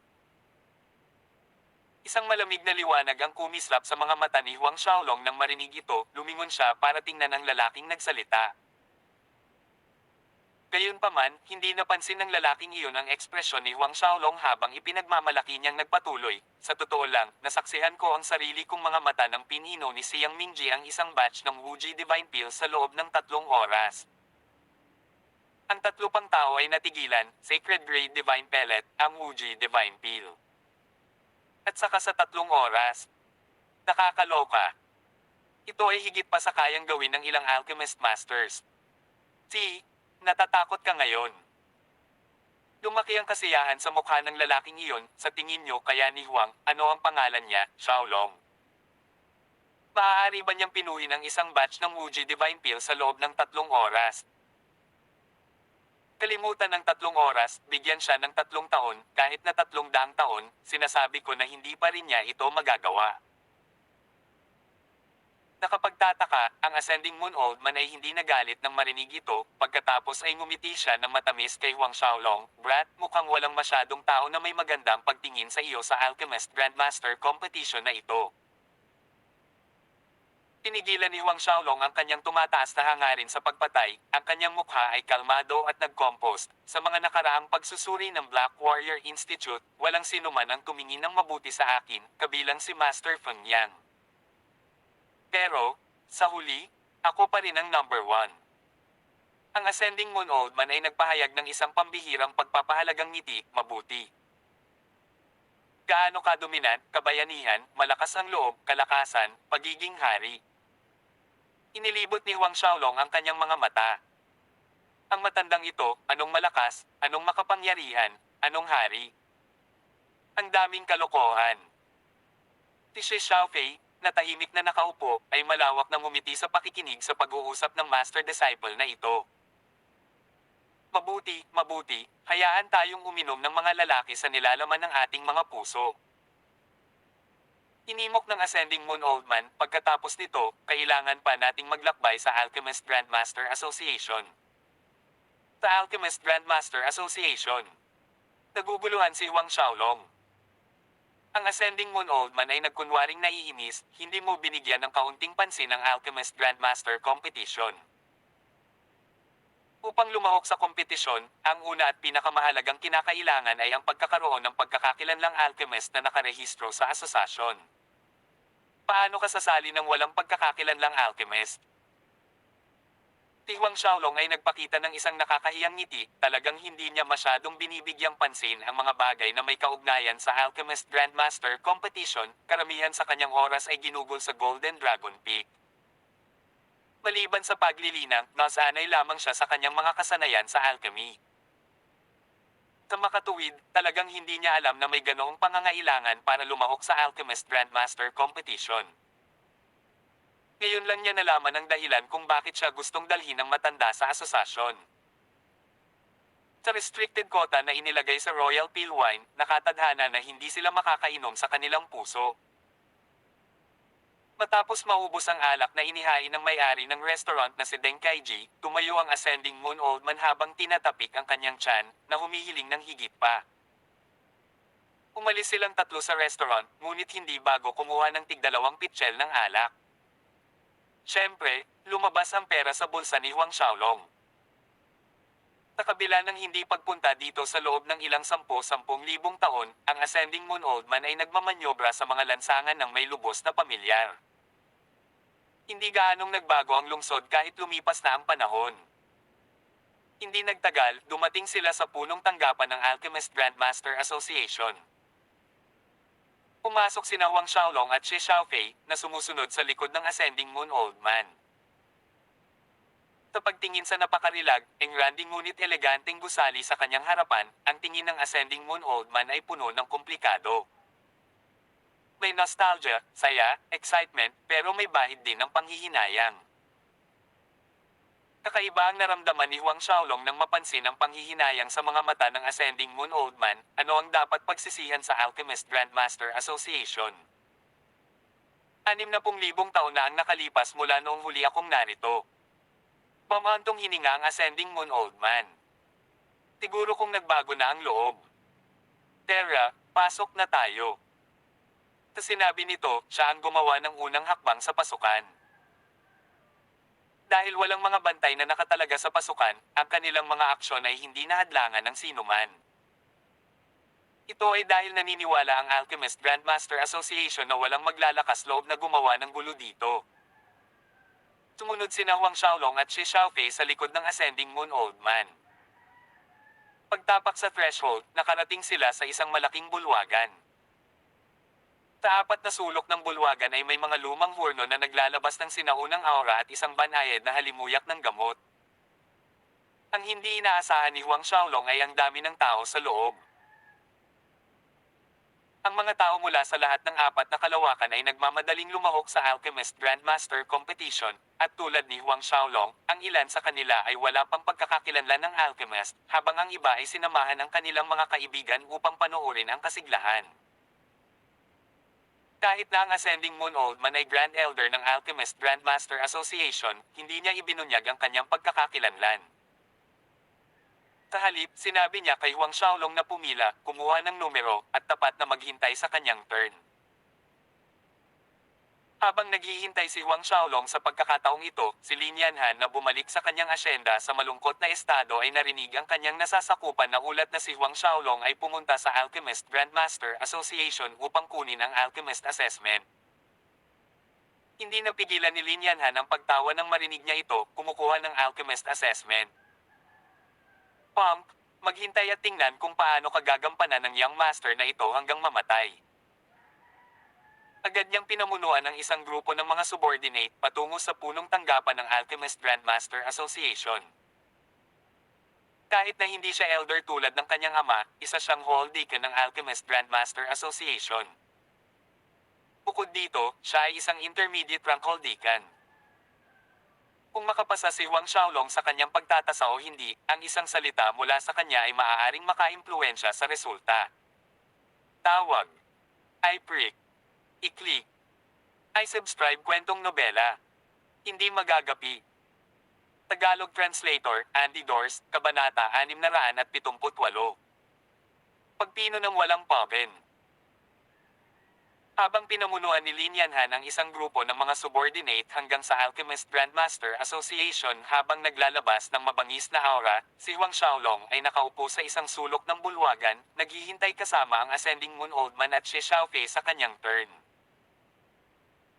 Nakaupo roon, pinapanood ang mga disipulong ito mula sa iba't ibang puwersa na nagpapakita ng kanilang mga alchemy refining techniques ng sunod-sunod. Si Huang Xiaolong ay umiling sa loob. Ang mga disipulong ito na naging mapagmataas pagkatapos na makapasa sa pagtatasa, sa katotohanan, ay may mga kaayla hilakbot na pamamaraan. Ang ilan sa kanila ay nakakatakot tingnan. Hindi lamang kakilakilabot ang kanilang mga diskarte, ang kanilang kakayahan sa pagkontrol ng apoy at kaalaman sa mga halamang gamot ay kasing kitikot din. Sa tabi niya ay nakapikit ang matanda, walang bakas ng iniisip sa kanyang manipis ngunit kalmadong mukha, na para bang walang kinalaman sa kanya ang mga ingay at mga gawain sa paligid. Samantalang si Shi Xiaofei ay interesadong pinagmamasdan ng mga disipulong ito gamit ang kanyang magagandang mata. Iyon ay dahil ang kanyang sariling alchemy technique ay hindi ganoon kataas, sa makatuwid, para sa kanya, ang ilan sa mga diskarte ng mga disipulong ito ay medyo magandang tingnan. Matapos maghintay ng ilang oras, sa wakas ay turn na ni Huang Xiaolong. Tumayo si Huang Xiaolong at naglakad pasulong. Gaano ka nakatagal nagsasanay ng alchemy? Casual na tanong ng alchemist na si Jia Liang, ang taong namamahala sa pagtatasa kay Huang Xiaolong. Bago naganap ang pagtatasa, karaniwan na para sa mga alchemist na magtanong ng ilang mga katanungan upang magkaroon ng pangunahing pag-unawa sa taong sinusuri. Nag-isip sandali si Huang Xiaolong bago sumagot, wala pang 30 taon. Sa katunayan, kung siya ay magiging tumpak, mula sa oras na siya ay nagsimulang matuto mula sa Ascending Moon Old Man hanggang ngayon, hindi pa ito naging 25 taon. Ang sagot sa casual na tanong ay nabigla sa alchemist na si Jia Liang pati na rin sa mga disipulong na natili sa bulwagan pagkatapos maipasa ang kanilang pagtatasa. Wala pang 30 taon. Sa sumunod na segundo, ang mga alagad ng pamilyang ito na lumipas na at nakilala na bilang isang alchemist ay humagalpak sa tawa. Ang batang ito ay may ilang mga problema sa kanyang ulo. Wala pang 30 taon ng pag-aaral, ngunit naglakas loob siyang pumunta sa Alchemist Grandmaster Association para kumuha ng Alchemist Assessment. Gayunpaman, ang batang ito ay hindi mukhang tanga sa aking paningin. Who knows? Baka ma-shock talaga kami ng speechless sa assessment niya, haha. Shock tayo speechless. Malamang na hindi niya mapino ang isang karaniwang 5th o 6th grade pellet. Ang isang bangkos ng mabubuting halamang gamot ay naging dumi. Lalong nagtawanan ang lahat sa paligid. Sino sa kanila ang hindi nagsasanay ng alchemy ng ilang daang taon? Para sa kanila, nang walang ilang daang taon ng pagsusumikap, imposibleng hawakan kahit isang sulok ng threshold ng alchemy. Sa malawak na mundong ito, mayroong libu-libong mga halamang gamot at elixir na sangkap na ginagamit sa pagpino, at ang pag-alala lang sa mahabang listahan ng mga pangalan ng sangkap, mga katangiang panggamot, karaniwang paggamit, ay kumakain na ng mga taon ng pagsisikap. Ang isang tao na gumugol lamang ng wala pang 30 taon ay malamang na hindi pa nakakatapos ng pag-aaral tungkol sa mga sangkap. Gaano kaya kahusay ang mga diskarte sa pagpino ng alchemy ng isang taong tulad nito? Nakakunot ang noo ng alchemist na si Jia Liang habang nakatingin kay Huang Xiaolong, sigurado ka bang nandito ka para sa alchemist assessment? Ang kanyang pinagbabatayan na kahulugan, si Huang Xiaolong ay wala dito para sa pagtatasa, ngunit upang makipaglaro. Si Huang Xiaolong ay kalmado gaya ng dati, oo.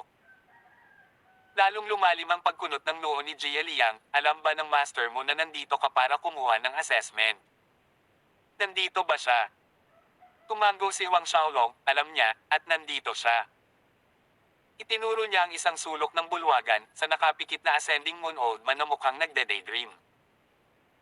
Pagtingin sa natutulog na matanda, muling nagtawanan ang lahat sa paligid.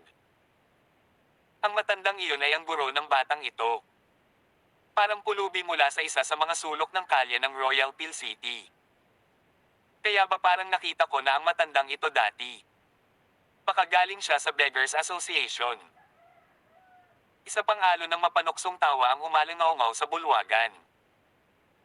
Ang samahan ng mga pulubi ay isang napakalakas na puwersa, ang kanilang reputasyon ay umaabot sa lahat ng 4 na kalawakan. Ang dahilan ng malaking reputasyon na ito ay dahil ang lahat ng mga alagad ng asosasyon ay mga pulubi. Tinulyapan ni Jia Liang ang Ascending Moon Old Man bago bumaling kay Huang Xiaolong, sinabing, maaari ka nang umalis. Ibig sabihin, hindi na kailangang kunin ni Huang Xiaolong ang pagtatasa dahil pareho ang magiging resulta.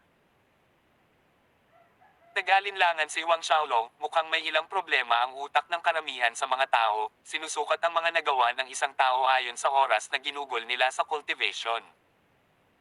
Tila, hindi ito naiiba sa alchemy. Sino ang nagsabi na ang isang tao ay hindi maaaring maging isang alchemist na wala pang 30 taon ng pagsasanay? Ang mga paa ni Huang Xiaolong ay hindi natinag, nagtanong bilang ganti.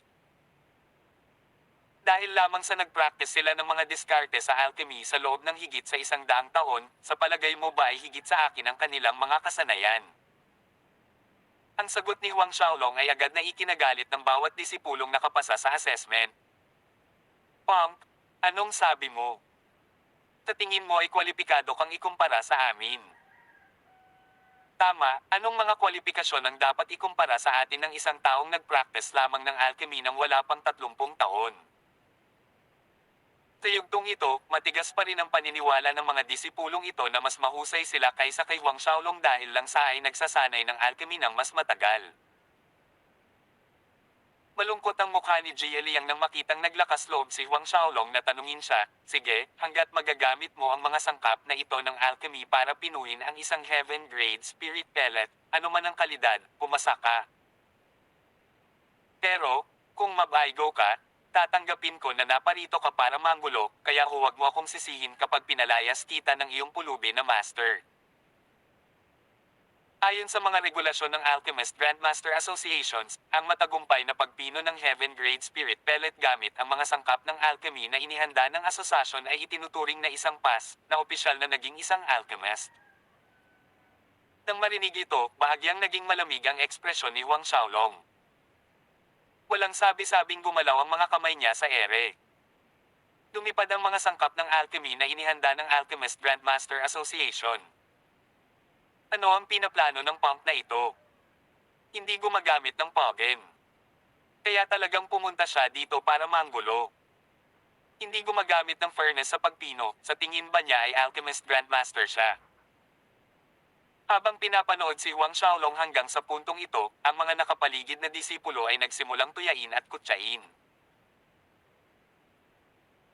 Kasunod ng mga ranggo na tinukoy ng Alchemist Grandmaster Association, mula mababa hanggang mataas, sila ay Novice Alchemist, Intermediary Alchemist, Alchemist Master, pagkatapos ay Alchemist Grandmaster, gayunpaman, ang bawat ranggo ay nahahati pa sa maaga, kalagitnaan, at mataas na antas. Ang grade 1 hanggang 3 ay maagang level, grade 4 hanggang 6 ay mid-level, at grade 7 hanggang 10 ay high level. Isang grade 10 Alchemist Grandmaster ang pinakamataas na ranggo.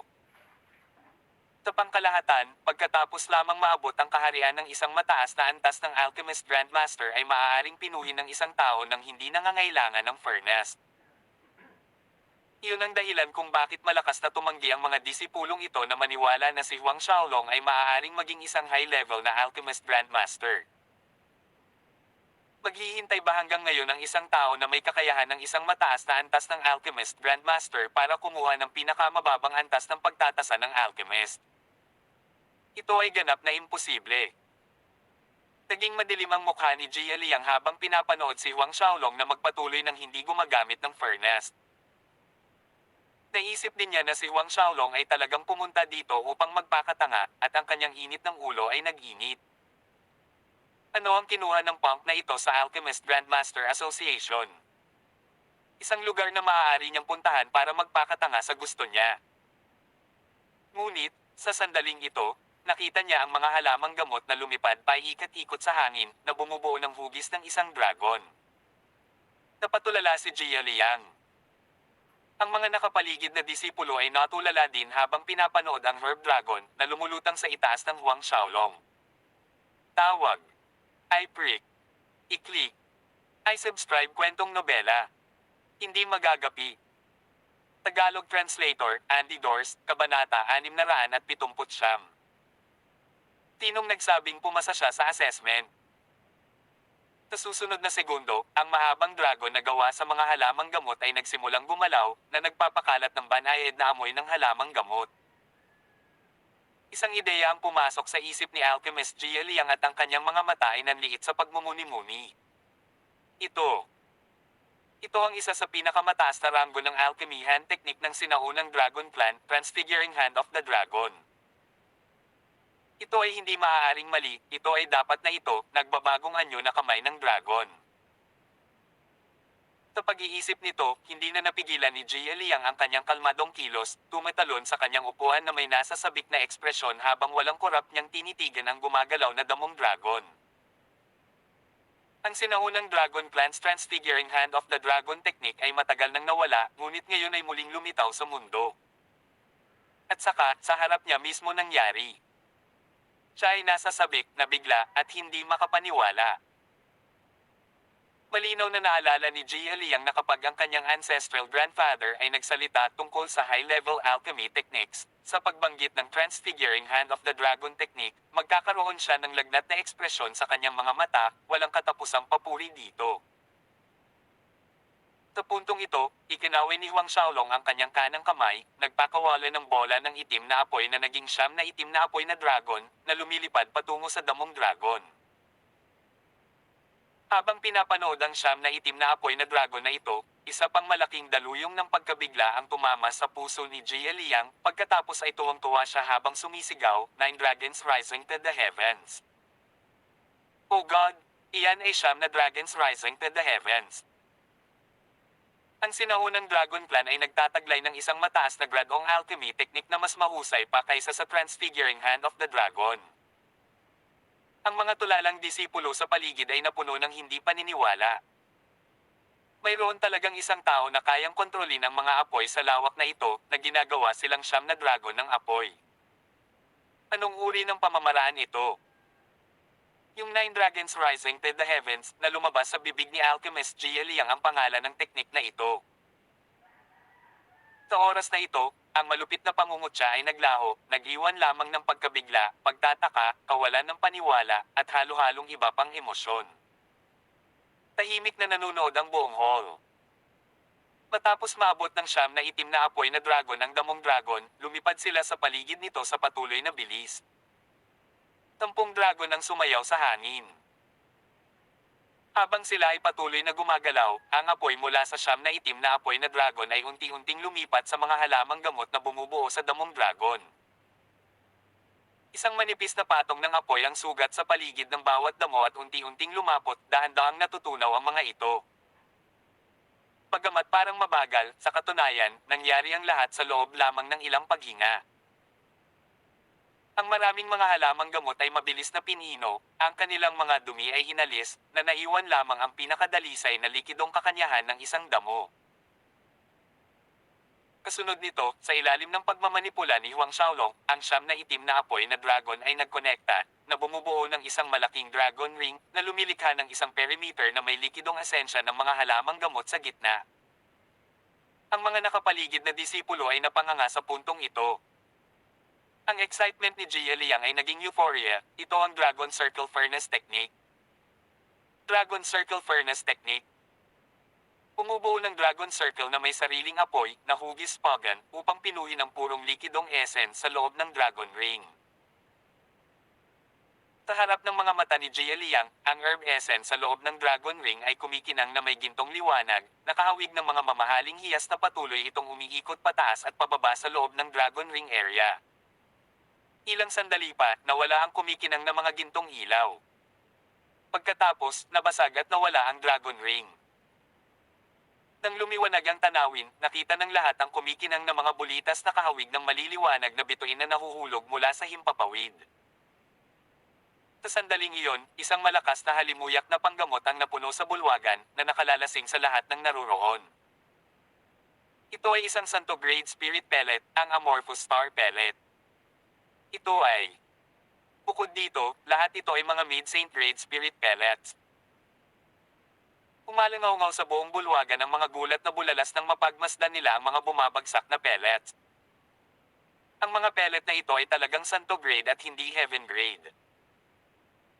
Gamit ang mga sangkap na makakapagbigay lamang ng heaven grade, talagang nipino niya ang mga Saint grade spirit pellets. At iyon ay nasa isang sitwasyon kung saan walang pagan na ginamit. Ito. Nakatulala ang mga titig kay Huang Xiaolong. Ang resultang ito ay malamang nakatulad ng resulta na maaaring makamit ng isang mataas na antas na alchemist grandmaster. Wala pang 30 taon nag-practice ng alchemy ang taong ito. Halos sabay-sabay na naalala ng lahat sa paligid ang sinabi ni Huang Xiaolong kanina, pero posible ba talaga? Walang sino man ang maniniwala na ang isang tao ay maaaring magkaroon ng mga kasanayan ng isang mataas na antas ng Alchemist Grandmaster sa maikling panahon, dahil ito ay umabot na sa taas ng isang elder ng Alchemist Grandmaster Association. Sa susunod na sandali, ang mga iniisip ng mga taong ito ay lumipat sa master, na itinuro ni Huang Xiaolong kanina, ang kanilang mga tingin ay lumingon sa mukhang pulubi na matandang iyon, na humihilig pa rin. Ang higit na nakapagpatigil sa kanila ay ang katotohanan na ang matandang ito ay nagsasalita sa kanyang pagtulog, ang sarap ng amoy, anong alak ito. Maliwanag, nananaginip ang matanda, nananaginip tungkol sa alak. Ngunit sa pagkakataong ito, walang nangahas na magbitaw ng mapanuksong salita. Isang masalimuot na pakiramdam ang umusbong sa lalim ng kanilang mga mata, pati na rin ang paghanga. Anong uri ng matandang halimaw ang taong iyon na naglalabas ng isang alagad na maaaring magpino ng mga santo-grade spirit pellets kahit walang pollen?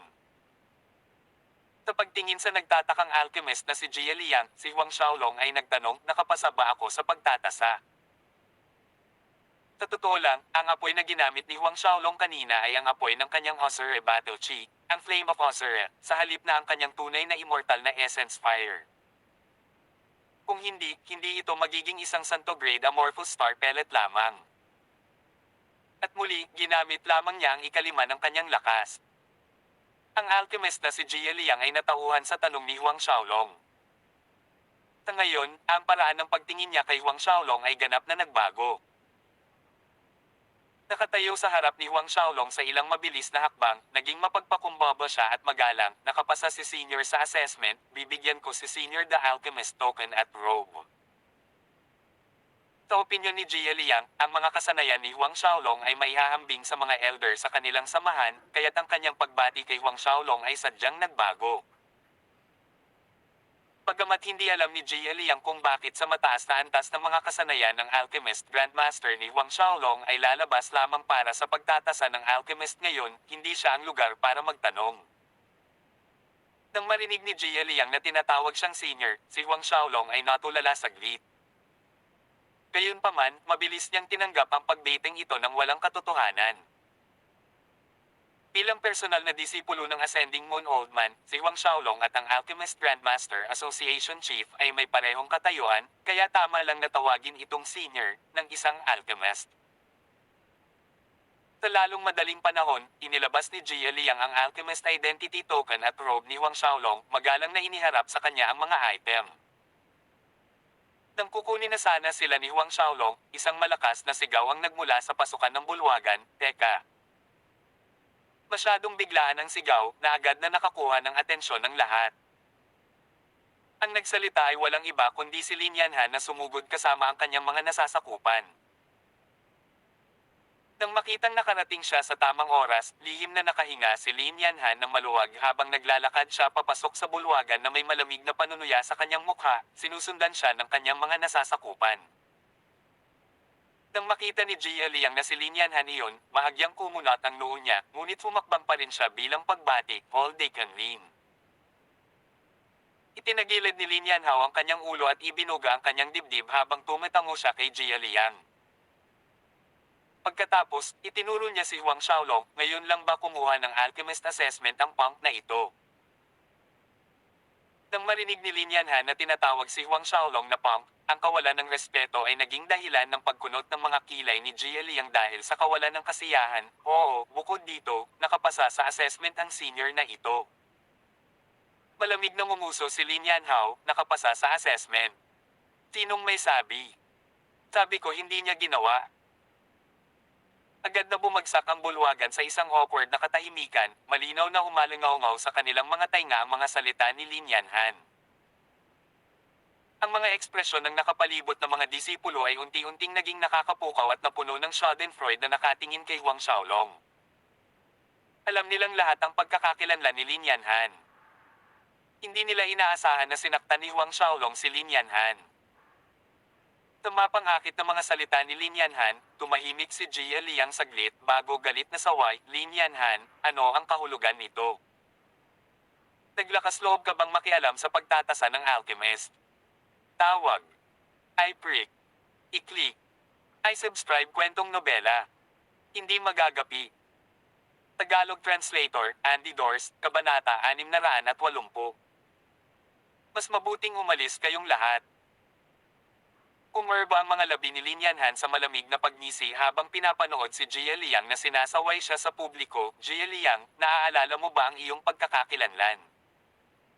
How dare you question my decision? Anong biro? Huwag ipagpalagay na dahil lang sa matandang halimaw na iyon ng isang master mo ay isang high-deacon hindi ako mangangahas na pilayin ka. Kahit na pumunta rito ang master mo, hindi ka pa rin niya mapoprotektahan."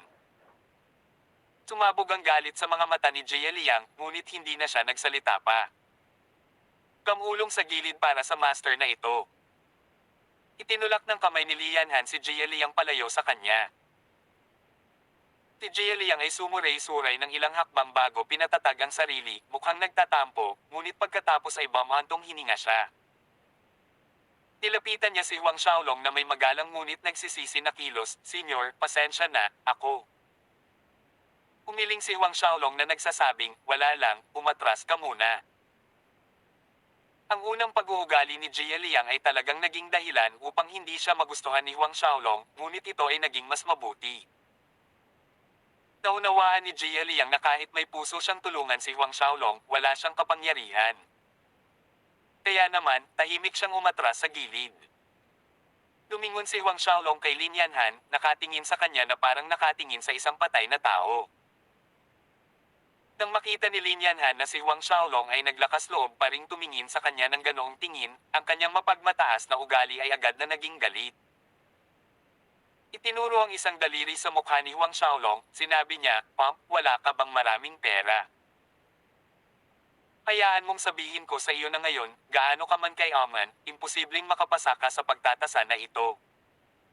Ang kanyang tono ay sobrang mayabang. Isang matalim na liwanag ang kumikinang sa mga mata ni Huang Xiaolong, talagang ayaw ko kapag tinuturo ako ng mga tao. Tumawa ng malakas si Lin Yanhan na may pangungutya at pagmamataas, "So, gusto mong lumaban? Nasa loob tayo ng Alchemist Grandmaster Association, kung maglakas loob kang umatake ay mamamatay ka ng malungkot kahit na mayroon kang 100 buhay. Hindi mahalaga kung sino man iyon, walang makapagliligtas sa iyo noon." Ang mga subordinate na nakatayo sa likod ni Lin Yanhan ay humagalpak din ng tawa. Dagdag pa ni Lin Yanhan, "Nandito ka para sa Alchemist Grandmaster Competition, tama ba?" Sayang, nang walang kinikilalang Alchemist identity, gusto ko talagang makita kung paano ka sasali.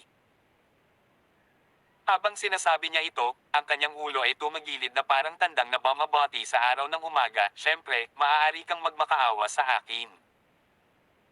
Lumuhad ka at magmakaawa sa young master na ito. Hahaha, pwede mo na akong tawaging ancestor." Isa pang halo ng tawa ang umalingaw mula sa mga nasasakupan ni Lin Yanhan. Ang ilan sa mga disipulo ay natutuwa sa kasawiang nangyari kay Huang Xiaolong, nakikiisa sa pagtawa. Nang ang isang matalim na layunin ng pagpatay ay kumikislap sa mga mata ni Huang Xiaolong at akmang kikilos siya, isang hikab ang tumunog sa bulwagan.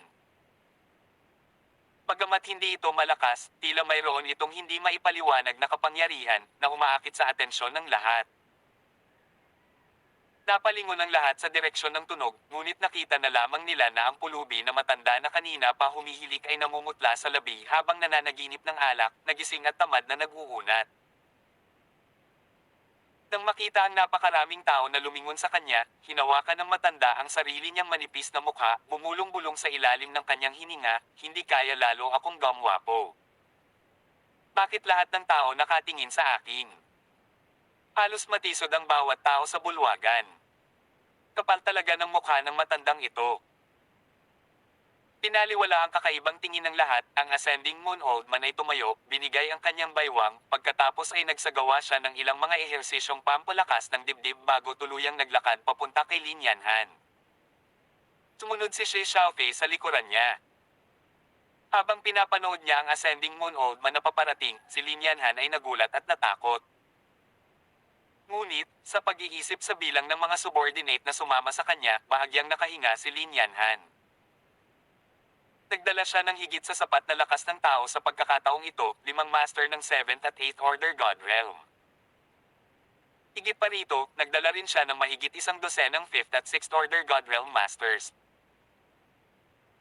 Malamig at mabangis ang tingin ni Lin Yanhan, sumisigaw ng utos sa kanyang mga nasasakupan, bugbugin ang matandang pulubi na ito hanggang sa siya ay baldado, pagkatapos ay itapon siya. "Kung may mangyari man, ako ang mananagot." "Oo, young master." Sumagot ang mga nasa likod ni Lin Yanhan sa malalamang na boses. Habang pinapanood ang marami niyang mga nasasakupan na gumagawa ng kanilang hakbang patungo sa matanda, isang ngiti ang sumilay sa mukha ni Lin Yanhan. Matanda, ako, si Lin Yanhan, ay magtuturo sa iyo kung ano ang mga kahihinatnan ng pagkakasala sa akin sa loob ng Royal Peel City. Ngunit, kasabay ng paglawak ng ngiti sa kanyang mukha ay bigla niyang nakita na ang lahat ng kanyang mga nasasakupan ay tumigil sa paggalaw. Nakatayo sila sa kinatatayuan, hindi gumagalaw kahit isang pulgada, na para bang naging mga tanga. Natigilan si Lin Yanhan, tumatahol sa kanyang mga nasasakupan. Ano ang ginagawa ninyong uto-uto? Mabilis na pilayin ang matandang ito para sa akin. Itinaas ng Ascending Moon Old Man ang kanyang kaliwang kamay, nag-strike out gamit ang isang palad. Si Lin Yanhan ay natama ng palad ng Ascending Moon Old Man bago siya makapag-react. Ang kanyang buong katawan ay umikot sa kanyang mga binti na parang umiikot na tuktok mula sa lakas. Matapos ang mahigit isang dosenang bilog, sa wakas ay tumigil si Lin Yanhan. Sa takot ng mga nakapaligid na disipulo, namamaga ang mukha ni Lin Yanhan hanggang sa hindi na makilala. Samantalang si Lin Yanhan mismo ay pakiramdam na umiikot pa rin ang buong mundo. Ang kanyang nanlilisik na tingin ay tumulim, umuungal sa Ascending Moon Old Man. Matanda, nililigawan mo si kamatayan. Ngunit, nang tumunog ang kanyang boses, muli siyang sinampal ng Ascending Moon Old Man, katulad ng ginawa niya sa Royal Peel House kanina. Tama po ang sampal sa kaliwang bahagi ng mukha ni Lin Yanhan, dahilan para lumipad siya palabas sa pasukan ng bulwagan. Ang malamig na boses ng Ascending Moon Old Man ay tumunog, kung hindi dahil maganda ang mood ng matandang ito ngayon, pinatay ko kayong lahat ng palad kanina. Pagkatay. Ang nakakagulat na layuning pagpatay ay naging sanhi ng pagbagsak ng kapaligiran sa loob ng bulwagan. Lahat ng mga disipulong naruroon ay nakadama ng malamig na panginginig na dumaloy sa kanilang mga gulugod habang nakatingin sila sa Ascending Moon Old Man ng may pagtataka. Nagulat sila na ang matandang ito ay naglakas loob na umatake sa loob ng Alchemist Grandmaster Association. Ano ang kinakatawan ng punong tanggapan ng Alchemist Grandmaster Association? Ang lahat ng naruroon ay lubos na nababatid, kaya naman kahit ang mga sobrang puwersa o pamilya ay hindi nang ahas na kumilos ng walang ingat dito. Pinilit ni Lin Yanhan na umakyat mula sa lupa, itinuro ang isang daliri na nanginginig sa galit, umuungal sa Ascending Moon Old Man. Ikaw, matanda, siguradong patay ka. Gusto kitang patay. Malapit nang dumating ang tatay ko at ang iba pa, patay ka. Talagang naniniwala siya na malalaman ng kanyang ama at ng iba pang elder ang nangyari sa loob ng gusali ng Alchemist Grandmaster Association. Tiyak na susugod dito ang mga masters ng asosasyon. Lalong lumaki ang puot ni Lin Yanhan habang nakatitig siya sa Ascending Moon Old Man. Pero who knew that right when he was just finished talking, isa na namang sampal ang tumama mula sa kawalan, na bumagsak mismo sa kanyang dibdib. Itinulak ng puwersa si Lin Yanhan sa gusali sa kabilang panig. Ganoon ba? Pagkatapos ay hihintayin ko ang iyong ama at ang iba pa na dumating. Nanlamig ang ekspresyon ng Ascending Moon Old Man. Gusto ko talagang makita kung paano mamamatay ang matandang ito. Talagang nagalit ang Ascending Moon Old Man. Ang Alchemist Grandmaster Association ay lubos na mahalaga sa kanya. Mahigit 10,000 taon na siyang wala rito. Ang paggawa ng isang pambihirang paglalakbay upang magkaroon lamang ng isang junior na tulad ni Lin Yanhan na nakagawa ng lahat ng uri ng karahasan na mga gawa sa pamamagitan ng pag-asa sa impluensya ng kanyang nakatatanda, na umaarte sa kanyang harapan, paanong hindi siya magagalit? Paanong hindi siya magagalit? Pinagmamasdan ng lahat mula sa gilid, si Jia Liang ay sinalot ng pag-aalala.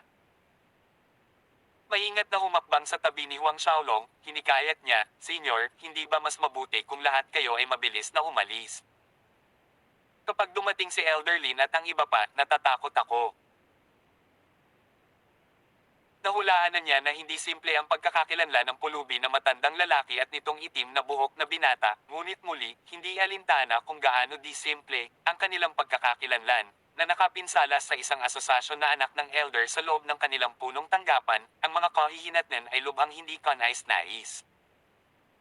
Si Huang Xiaolong ay kalmado, umiling-iling, wala iyon, hindi na kailangan. Sa pagsasalita tungkol dito, si Huang Xiaolong ay nagbigay ng isang matingkad na ngiti na nagsasabing, nandito ako upang suriin ang aking mga kasanayan sa alchemy. Kapag dumating ang iyong mga elder, maaari din nilang pangasiwaan ang aking pagtatasa. Nang makitang walang balak umalis si Huang Xiaolong, naging balisa si Jia Liang, Senior, mas mabuti kung aalis kayong lahat, ang ating chief ay isang High God Realm Master. Tawag. I-prick. I-click. I-subscribe kwentong nobela. Hanggang dito na lang muna mga masters. Salamat sa pagsubaybay mga lods. Abangan lamang ang kasunod na episode. Nang hindi magagapi. Dito sa ating channel. Kwentong nobela.